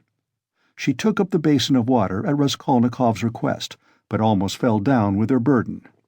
But the latter had already succeeded in finding a towel, wetted it, and began washing the blood off Marmeladov's face. Katerina Ivanovna stood by, breathing painfully and pressing her hands to her breast. She was in need of attention herself. Raskolnikov began to realize that he might have made a mistake in having the injured man brought here. The policeman, too, stood in hesitation. "Polenka!" cried Katerina Ivanovna. "Run to Sonya. Make haste. If you don't find her at home, leave word that her father has been run over and that she is to come here at once, when she comes in. Run, Polenka. There, put on the shawl." "Run your fastest!" cried the little boy on the chair suddenly, after which he relapsed into the same dumb rigidity, with round eyes, his heels thrust forward and his toes spread out. Meanwhile, the room had become so full of people that you couldn't have dropped a pin. The policemen left, all except one, who remained for a time, trying to drive out the people who came in from the stairs. Almost all Madame Lippeveshel's lodgers had streamed in from the inner rooms of the flat. At first they were squeezed together in the doorway, but afterwards they overflowed into the room. Katerina Ivanovna flew into a fury. "You might let him die in peace, at least," she shouted at the crowd. "Is it a spectacle for you to gape at? With cigarettes? Cough, cough, cough. You might as well keep your hats on, and there is one in his hat. Get away. You should respect the dead, at least." Her cough choked her, but her reproaches were not without result. They evidently stood in some awe of Katerina Ivanovna. The lodgers, one after another, squeezed back into the doorway with that strange inner feeling of satisfaction which may be observed in the presence of a sudden accident, even in those nearest and dearest to the victim, from which no living man is exempt, even in spite of the sincerest sympathy and compassion. Voices outside were heard, however, speaking of the hospital, and saying that they'd no business to make a disturbance here. "No business to die!" cried Katerina Ivanovna, and she was rushing to the door to vent her wrath upon them, but in the doorway came face to face with Madame Lippeveshel, who had only just heard of the accident and ran in to restore order. She was a particularly quarrelsome and irresponsible German. "Ah, my God!" she cried, clasping her hands. "Your husband drunken horses have trampled. To the hospital with him. I am the landlady." "Amelia Ludwigovna, I beg you to recollect what you are saying," Katerina Ivanovna began haughtily. She always took a haughty tone with the landlady, that she might remember her place, and even now could not deny herself this satisfaction. "Amelia Ludwigovna, I have you once before told you to call me Amelia Ludwigovna you may not dare. I am Amelia Ivanovna." "You are not Amelia Ivanovna, but Amelia Ludwigovna, and as I am not one of your despicable flatterers like Mr. Lebeziatnikov, who's laughing behind the door at this moment—" A laugh and a cry of "They are at it again!" was in fact audible at the door. "So I shall always call you Amelia Ludwigovna, though I fail to understand why you dislike that name. You can see for yourself what has happened to Semyon Saharovich. He is dying. I beg you to close that door at once and to admit no one. Let him at least die in peace. Or, I warn you, the Governor-General himself shall be informed of your conduct tomorrow. The prince knew me as a girl. He remembers Semyon Zaharovich well, and has often been a benefactor to him. Everyone knows that Semyon Zaharovich has many friends and protectors, whom he abandoned himself from an honorable pride, knowing his unhappy weakness. But now," she pointed to Raskolnikov, "a generous young man has come to our assistance, who has wealth and connections and whom Semyon Saharovich has known from a child. You may rest assured, Amelia Ludwigovna." All this was uttered with extreme rapidity, getting quicker and quicker, but a cough suddenly cut short Katerina Ivanovna's eloquence. At that instant, the dying man recovered consciousness and uttered a groan. She ran to him. The injured man opened his eyes, and without recognition or understanding, gazed at Raskolnikov, who was bending over him. He drew deep, slow, painful breaths. Blood oozed at the corners of his mouth, and drops of perspiration came out on his forehead. Not recognizing Raskolnikov, he began looking round uneasily. Katerina Ivanovna looked at him with a sad but stern face, and tears trickled from her eyes. "My God, his whole chest is crushed. How he is bleeding," she said in despair. "We must take off his clothes. Turn a little, Semyon Zaharovich, if you can," she cried to him. Marmeladov recognized her. "A priest," he articulated huskily. Katerina Ivanovna walked to the window, laid her head against the window frame, and exclaimed in despair, "Oh, cursed life!" "A priest," the dying man said again after a moment's silence. "They have gone for him," Katerina Ivanovna shouted to him. He obeyed her shout and was silent. With sad and timid eyes, he looked for her. She returned and stood by his pillow. He seemed a little easier, but not for long. Soon his eyes rested on little Lida, his favorite, who was shaking in the corner, as though she were in a fit, and staring at him with her wondering, childish eyes. "Ah!" He signed towards her uneasily. He wanted to say something. "What now?" cried Katerina Ivanovna. "Barefoot, barefoot," he muttered, indicating with frenzied eyes the child's bare feet. "Be silent!" Katerina Ivanovna cried irritably. "You know why she is barefooted." "Thank God, the doctor!" exclaimed Raskolnikov, relieved. The doctor came in, a precise little old man, a German, looking about him mistrustfully. He went up to the sick man, took his pulse, carefully felt his head, and with the help of Katerina Ivanovna he unbuttoned the blood-stained shirt, and bared the injured man's chest. It was gashed, crushed, and fractured. Several ribs on the right side were broken. On the left side, just over the heart, was a large, sinister-looking yellowish-black bruise, a cruel kick from the horse's hoof. The doctor frowned. The policeman told him that he was caught in the wheel and turned round with it for 30 yards on the road. "It's wonderful that he has recovered consciousness," the doctor whispered softly to Raskolnikov. "What do you think of him?" he asked. "He will die immediately." "Is there really no hope?" "Not the faintest. He is at the last gasp. His head is badly injured, too. I could bleed him if you like, but it would be useless. He is bound to die within the next 5 or 10 minutes. "Better bleed him, then." "If you like, but I warn you it will be perfectly useless." At that moment, other steps were heard. The crowd in the passage parted, and the priest, a little grey old man, appeared in the doorway bearing the sacrament. A policeman had gone for him at the time of the accident. The doctor changed places with him, exchanging glances with him. Raskolnikov begged the doctor to remain a little while. He shrugged his shoulders and remained. All stepped back. The confession was soon over. The dying man probably understood little. He could only utter indistinct, broken sounds. Katerina Ivanovna took little Ida, lifted the boy from the chair, knelt down in the corner by the stove, and made the children kneel in front of her. The little girl was still trembling, but the boy, kneeling on his little bare knees, lifted his hand rhythmically, crossing himself with precision, and bowed down, touching the floor with his forehead, which seemed to afford him especial satisfaction. Katerina Ivanovna bit her lips and held back her tears. She prayed too now, and then, pulling straight the boy's shirt, and managed to cover the girl's bare shoulders with a kerchief, which she took from the chest without rising from her knees or ceasing to pray. Meanwhile, the door from the inner rooms was opened inquisitively again. In the passage, the crowd of spectators from all the flats on the staircase grew denser and denser, but they did not venture beyond the threshold. A single candle end lighted up the scene. At that moment, Polenka forced her way through the crowd at the door. She came in panting from running so fast, took off her kerchief, looked for her mother, went up to her and said, "She is coming. I met her in the street." Her mother made her kneel beside her. Timidly and noiselessly, a young girl made her way through the crowd, and strange was her appearance in that room, in the midst of want, rags, death, and despair. She, too, was in rags.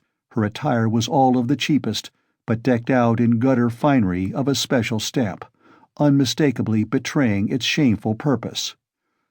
Sonya stopped short in the doorway and looked about her bewildered, unconscious of everything. She forgot her fourth-hand, gaudy silk dress, so unseemly here with its ridiculous long train, and her immense crinoline that filled up the whole doorway, and her light-colored shoes, and the parasol she brought with her, though it was no use at night, and the absurd round straw hat with its flaring, flame-colored feather. Under this rakishly tilted hat was a pale, frightened little face, with lips parted and eyes staring in terror. Sonya was a small, thin girl of 18, with fair hair, rather pretty, with wonderful blue eyes. She looked intently at the bed and the priest. She, too, was out of breath with running. At last, whispers, some words in the crowd probably, reached her. She looked down and took a step forward into the room, still keeping close to the door. The service was over. Katerina Ivanovna went up to her husband again. The priest stepped back and turned to say a few words of admonition and consolation to Katerina Ivanovna on leaving. "What am I to do with these?" she interrupted sharply and irritably, pointing to the little ones. "God is merciful. Look to the Most High for succor," the priest began. "Ah, he is merciful, but not to us." "That's a sin, madam," observed the priest, shaking his head.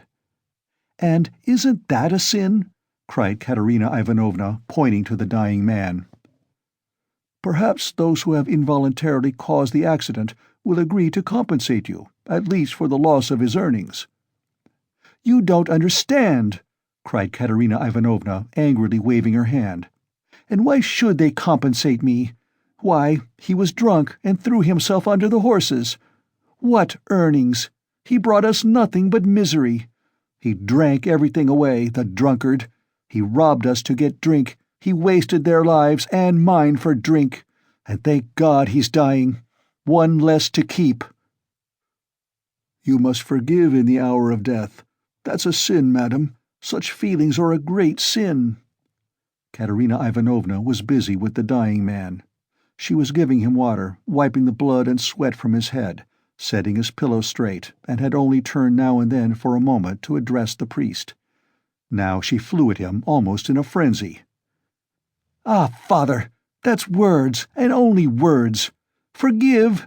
If he'd not been run over, he'd have come home today drunk, and his only shirt dirty and in rags, and he'd have fallen asleep like a log, and I should have been sousing and rinsing till daybreak, washing his rags and the children's, and then drying them by the window, and as soon as it was daylight I should have been darning them. That's how I spend my nights. What's the use of talking of forgiveness? I have forgiven as it is." A terrible hollow cough interrupted her words. She put her handkerchief to her lips and showed it to the priest, pressing her other hand to her aching chest. The handkerchief was covered with blood. The priest bowed his head and said nothing. Marmeladov was in the last agony. He did not take his eyes off the face of Katerina Ivanovna, who was bending over him again. He kept trying to say something to her. He began moving his tongue with difficulty and articulating indistinctly, but Katerina Ivanovna, understanding that he wanted to ask her forgiveness, called peremptorily to him, "Be silent. No need. I know what you want to say." And the sick man was silent, but at the same instant his wandering eyes strayed to the doorway and he saw Sonya. Till then he had not noticed her. She was standing in the shadow in a corner. "Who's that? Who's that?" he said suddenly in a thick, gasping voice, in agitation, turning his eyes in horror towards the door where his daughter was standing and trying to sit up. "Lie down! Lie down!" cried Katerina Ivanovna. With unnatural strength he had succeeded in propping himself on his elbow. He looked wildly and fixedly for some time on his daughter, as though not recognizing her. He had never seen her before in such attire. Suddenly he recognized her, crushed and ashamed in her humiliation and gaudy finery, meekly awaiting her turn to say good-bye to her dying father. His face showed intense suffering. "Sonya, daughter, forgive!" he cried, and he tried to hold out his hand to her, but losing his balance he fell off the sofa, face downwards on the floor. They rushed to pick him up. They put him on the sofa. But he was dying. Sonya with a faint cry ran up, embraced him, and remained so without moving. He died in her arms. "He's got what he wanted," Katerina Ivanovna cried, seeing her husband's dead body. "Well, what's to be done now? How am I to bury him? What can I give them tomorrow to eat?" Raskolnikov went up to Katerina Ivanovna. "Katerina Ivanovna," he began, "last week your husband told me all his life and circumstances. Believe me, he spoke of you with passionate reverence. From that evening, when I learnt how devoted he was to you all, and how he loved and respected you especially, Katerina Ivanovna, in spite of his unfortunate weakness, from that evening we became friends. Allow me now to do something, to repay my debt to my dead friend. Here are 20 roubles, I think, and if that can be of any assistance to you, then in short, I will come again, and I will be sure to come again. I shall perhaps come again tomorrow. Goodbye." And he went quickly out of the room, squeezing his way through the crowd to the stairs. But in the crowd he suddenly jostled against Nikodim Fomitch, who had heard of the accident and had come to give instructions in person. They had not met since the scene at the police station, but Nikodim Fomitch knew him instantly. "Ah, is that you?" he asked him. "He's dead," answered Raskolnikov. "The doctor and the priest have been, and all as it should have been. Don't worry the poor woman too much. She is in consumption as it is. Try and cheer her up, if possible. You are a kind-hearted man, I know," he added with a smile, looking straight in his face. "But you are spattered with blood," observed Nikodim Fomitch, noticing in the lamplight some fresh stains on Raskolnikov's waistcoat. "Yes, I'm covered with blood," Raskolnikov said with a peculiar air.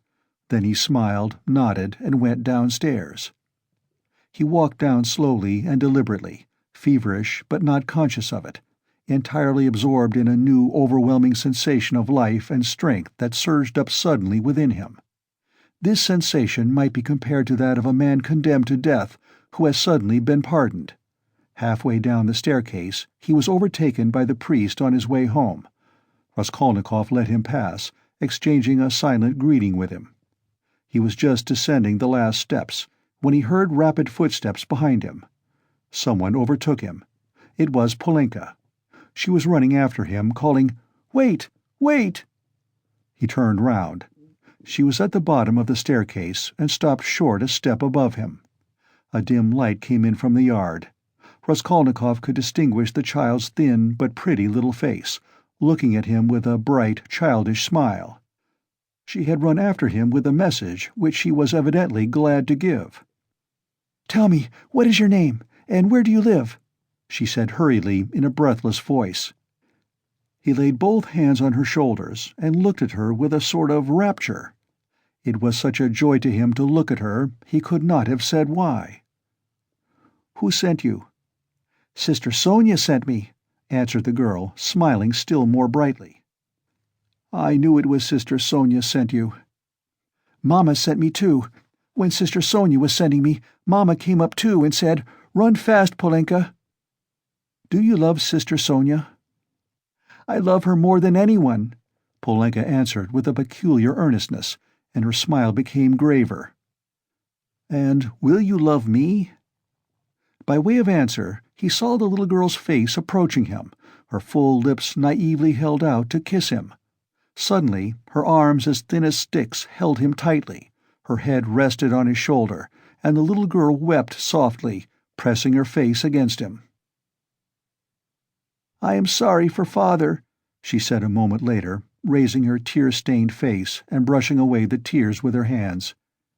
"It's nothing but misfortunes now," she added suddenly, with that peculiarly sedate air which children try hard to assume when they try to speak like grown-up people. "Did your father love you?" "He loved Lyda most," she went on very seriously, without a smile, exactly like grown-up people. "He loved her because she is little and because she is ill, too. And he always used to bring her presents. But he taught us to read, and me grammar and scripture, too," she added with dignity. "And Mother never used to say anything, but we knew that she liked it, and Father knew it too. And Mother wants to teach me French, for it's time my education began." "And do you know your prayers?" "Of course we do. We knew them long ago. I say my prayers to myself, as I am a big girl now, but Kolya and Lyda say them aloud with Mother. First they repeat the Ave Maria, and then another prayer. 'Lord, forgive and bless Sister Sonya,' and then another, 'Lord, forgive and bless our second father.' For our elder father is dead, and this is another one, but we do pray for the other as well." "Polenka, my name is Rodion. Pray sometimes for me, too. And thy servant Rodion, nothing more." "I'll pray for you all the rest of my life," the little girl declared hotly, and suddenly smiling again, she rushed at him and hugged him warmly once more. Raskolnikov told her his name and address, and promised to be sure to come next day. The child went away quite enchanted with him. It was past 10 when he came out into the street. In 5 minutes he was standing on the bridge at the spot where the woman had jumped in. "Enough," he pronounced resolutely and triumphantly. "I've done with fancies, imaginary terrors and phantoms. Life is real. Haven't I lived just now? My life has not yet died with that old woman. The kingdom of heaven to her, and now enough, madam, leave me in peace. Now for the reign of reason and light, and of will and of strength, and now we will see. We will try our strength," he added defiantly, as though challenging some power of darkness. "And I was ready to consent to live in a square of space. I am weak at this moment, but I believe my illness is all over. I knew it would be over when I went out. By the way, Pochinkov's house is only a few steps away. I certainly must go to Razumihin even if it were not close by. Let him win his bet. Let us give him some satisfaction too, no matter. Strength, strength is what one wants. You can get nothing without it. And strength must be won by strength. That's what they don't know," he added proudly and self-confidently, and he walked with flagging footsteps from the bridge. Pride and self-confidence grew continually stronger in him. He was becoming a different man every moment. What was it had happened to work this revolution in him? He did not know himself. Like a man catching at a straw, he suddenly felt that he too could live, that there was still life for him, that his life had not died with the old woman. Perhaps he was in too great a hurry with his conclusions, but he did not think of that. "But I did ask her to remember thy servant Rodion in her prayers," the idea struck him. "Well, that was in case of emergency," he added, and laughed himself at his boyish sally. He was in the best of spirits. He easily found Razumian. The new lodger was already known at Pochinkov's, and the porter at once showed him the way. Halfway upstairs, he could hear the noise and animated conversation of a big gathering of people. The door was wide open on the stairs. He could hear exclamations and discussion. Razumian's room was fairly large. The company consisted of 15 people. Raskolnikov stopped in the entry, where 2 of the landlady's servants were busy behind a screen with 2 samovars, bottles, plates, and dishes of pie and savories, brought up from the landlady's kitchen. Raskolnikov sent in for Razumian. He ran out delighted. At the first glance it was apparent that he had had a great deal to drink, and, though no amount of liquor made Razumian quite drunk, this time he was perceptibly affected by it. "Listen," Raskolnikov hastened to say. "I've only just come to tell you you've won your bet, and that no one really knows what may not happen to him. I can't come in. I am so weak that I shall fall down directly. And so, good evening and goodbye. Come and see me tomorrow." "Do you know what? I'll see you home. If you say you're weak yourself, you must." "And your visitors? Who is the curly-headed one who has just peeped out?" "He? Goodness only knows. Some friend of Uncle's, I expect, or perhaps he has come without being invited. I'll leave Uncle with them. He is an invaluable person. Pity I can't introduce you to him now. But confound them all now. They won't notice me, and I need a little fresh air, for you've come just in the nick of time. Another 2 minutes, and I should have come to blows. They are talking such a lot of wild stuff. You simply can't imagine what men will say. Though, why shouldn't you imagine? Don't we talk nonsense ourselves? And let them. That's the way to learn not to. Wait a minute, I'll fetch Zossimov." Zossimov pounced upon Raskolnikov almost greedily. He showed a special interest in him. Soon his face brightened. "You must go to bed at once," he pronounced, examining the patient as far as he could. "And take something for the night. Will you take it? I've got it ready some time ago. A powder." "2, if you like," answered Raskolnikov. The powder was taken at once. "It's a good thing you are taking him home," observed Zossimov to Razumian. "We shall see how he is tomorrow. Today he's not at all amiss. A considerable change since the afternoon. Live and learn." "Do you know what Zossimov whispered to me when we were coming out?" Razumian blurted out as soon as they were in the street. "I won't tell you everything, brother, because they are such fools. Zossimov told me to talk freely to you on the way, and get you to talk freely to me, and afterwards I am to tell him about it, for he's got a notion in his head that you are mad or close on it. Only fancy, in the first place, you've 3 times the brains he has. In the second, if you are not mad, you needn't care a hang that he has got such a wild idea. And thirdly, that piece of beef whose specialty is surgery has gone mad on mental diseases, and what's brought him to this conclusion about you was your conversation today with Zametov." "Zametov told you all about it?" "Yes, and he did well. Now, I understand what it all means, and so does Zametov. Well, the fact is, Rodya, the point is— I'm a little drunk now, but that's no matter. The point is that this idea, you understand, was just being hatched in their brains, you understand? That is, no one ventured to say it aloud, because the idea is too absurd, and especially since the arrest of that painter, that bubble's burst and gone forever. But why are they such fools? I gave Zametov a bit of thrashing at the time. That's between ourselves, brother. Please don't let out a hint that you know of it. I've noticed he is a ticklish subject. It was at Louise Ivanovna's. But today it's all cleared up. That Ilya Petrovitch is at the bottom of it. He took advantage of your fainting at the police station, but he is ashamed of it himself now. I know that." Raskolnikov listened greedily. Razumian was drunk enough to talk too freely. "I fainted then because it was so close, and the smell of paint," said Raskolnikov. "No need to explain that. And it wasn't the paint only. The fever had been coming on for a month. Zosimov testifies to that. But how crushed that boy is now, you wouldn't believe. 'I am not worth his little finger,' he says. Yours, he means. He has good feelings at times, brother. But the lesson you gave him today in the Palais de Cristal, that was too good for anything. You frightened him at first, you know. He nearly went into convulsions. You almost convinced him again of the truth of all that hideous nonsense, and then you suddenly put out your tongue at him. There now, what do you make of it? It was perfect. He is crushed, annihilated now. It was masterly, by Jove. It's what they deserve. Ah, that I wasn't there.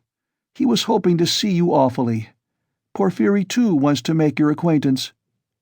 "Ah, he too. But why did they put me down as mad?" "Oh, not mad. I must have said too much, brother. What struck him, you see, was that only that subject seemed to interest you. Now it's clear why it did interest you, knowing all the circumstances, and how that irritated you and worked in with your illness. I am a little drunk, brother, only, confound him, he has some idea of his own. I tell you, he's mad on mental diseases. But don't you mind him." For half a minute both were silent. "Listen, Razumian," began Raskolnikov. "I want to tell you plainly. I've just been at a deathbed, a clerk who died. I gave him all my money, and besides, I've just been kissed by someone who, if I had killed anyone, would just the same. In fact, I saw someone else there, with a flame-colored feather. But I am talking nonsense. I am very weak. Support me. We shall be at the stairs directly." "What's the matter? What's the matter with you?" Razumian asked anxiously. "I am a little giddy, but that's not the point. I am so sad, like a woman. Look, what's that? Look, look!" "What is it?" "Don't you see? A light in my room, you see. Through the crack." They were already at the foot of the last flight of stairs, at the level of the landlady's door, and they could, as a fact, see from below that there was a light in Raskolnikov's garret. "Queer. Nastasia, perhaps," observed Razumian. "She is never in my room at this time, and she must be in bed long ago. But I don't care. Goodbye." "What do you mean? I am coming with you. We'll come in together." "I know we are going in together, but I want to shake hands here and say goodbye to you here. So give me your hand. Goodbye." "What's the matter with you, Rodya?" "Nothing. Come along. You shall be witness." They began mounting the stairs, and the idea struck Razumian that perhaps Zosimov might be right after all. "Ah, I've upset him with my chatter," he muttered to himself. When they reached the door, they heard voices in the room. "What is it?" cried Razumian. Raskolnikov was the first to open the door. He flung it wide and stood still in the doorway, dumbfoundered. His mother and sister were sitting on his sofa, and had been waiting an hour and a half for him. Why had he never expected, never thought of them, though the news that they had started, were on their way and would arrive immediately, had been repeated to him only that day? They had spent that hour and a half plying Nastasia with questions. She was standing before them and had told them everything by now. They were beside themselves with alarm when they heard of his running away today, ill and, as they understood from her story, delirious. Good heavens, what had become of him? Both had been weeping, both had been in anguish for that hour and a half. A cry of joy, of ecstasy, greeted Raskolnikov's entrance. Both rushed to him. But he stood like one dead. A sudden, intolerable sensation struck him like a thunderbolt. He did not lift his arms to embrace them. He could not. His mother and sister clasped him in their arms, kissed him, laughed and cried. He took a step, tottered, and fell to the ground, fainting. Anxiety, cries of horror, moans. Razumian, who was standing in the doorway, flew into the room. seized the sick man in his strong arms, and in a moment had laid him on the sofa. "It's nothing, nothing," he cried to the mother and sister. "It's only a faint, a mere trifle. Only just now the doctor said he was much better, that he is perfectly well. Water. See, he is coming to himself. He is all right again." And, seizing Donya by the arm so that he almost dislocated it, he made her bend down to see that he is all right again. The mother and sister looked on him with emotion and gratitude as their providence. They had heard already from Nastasia all that had been done for their Rodya during his illness by this very competent young man, as Pulcheria Alexandrovna Raskolnikov called him that evening in conversation with Donya. End of Part 2, Chapter 7.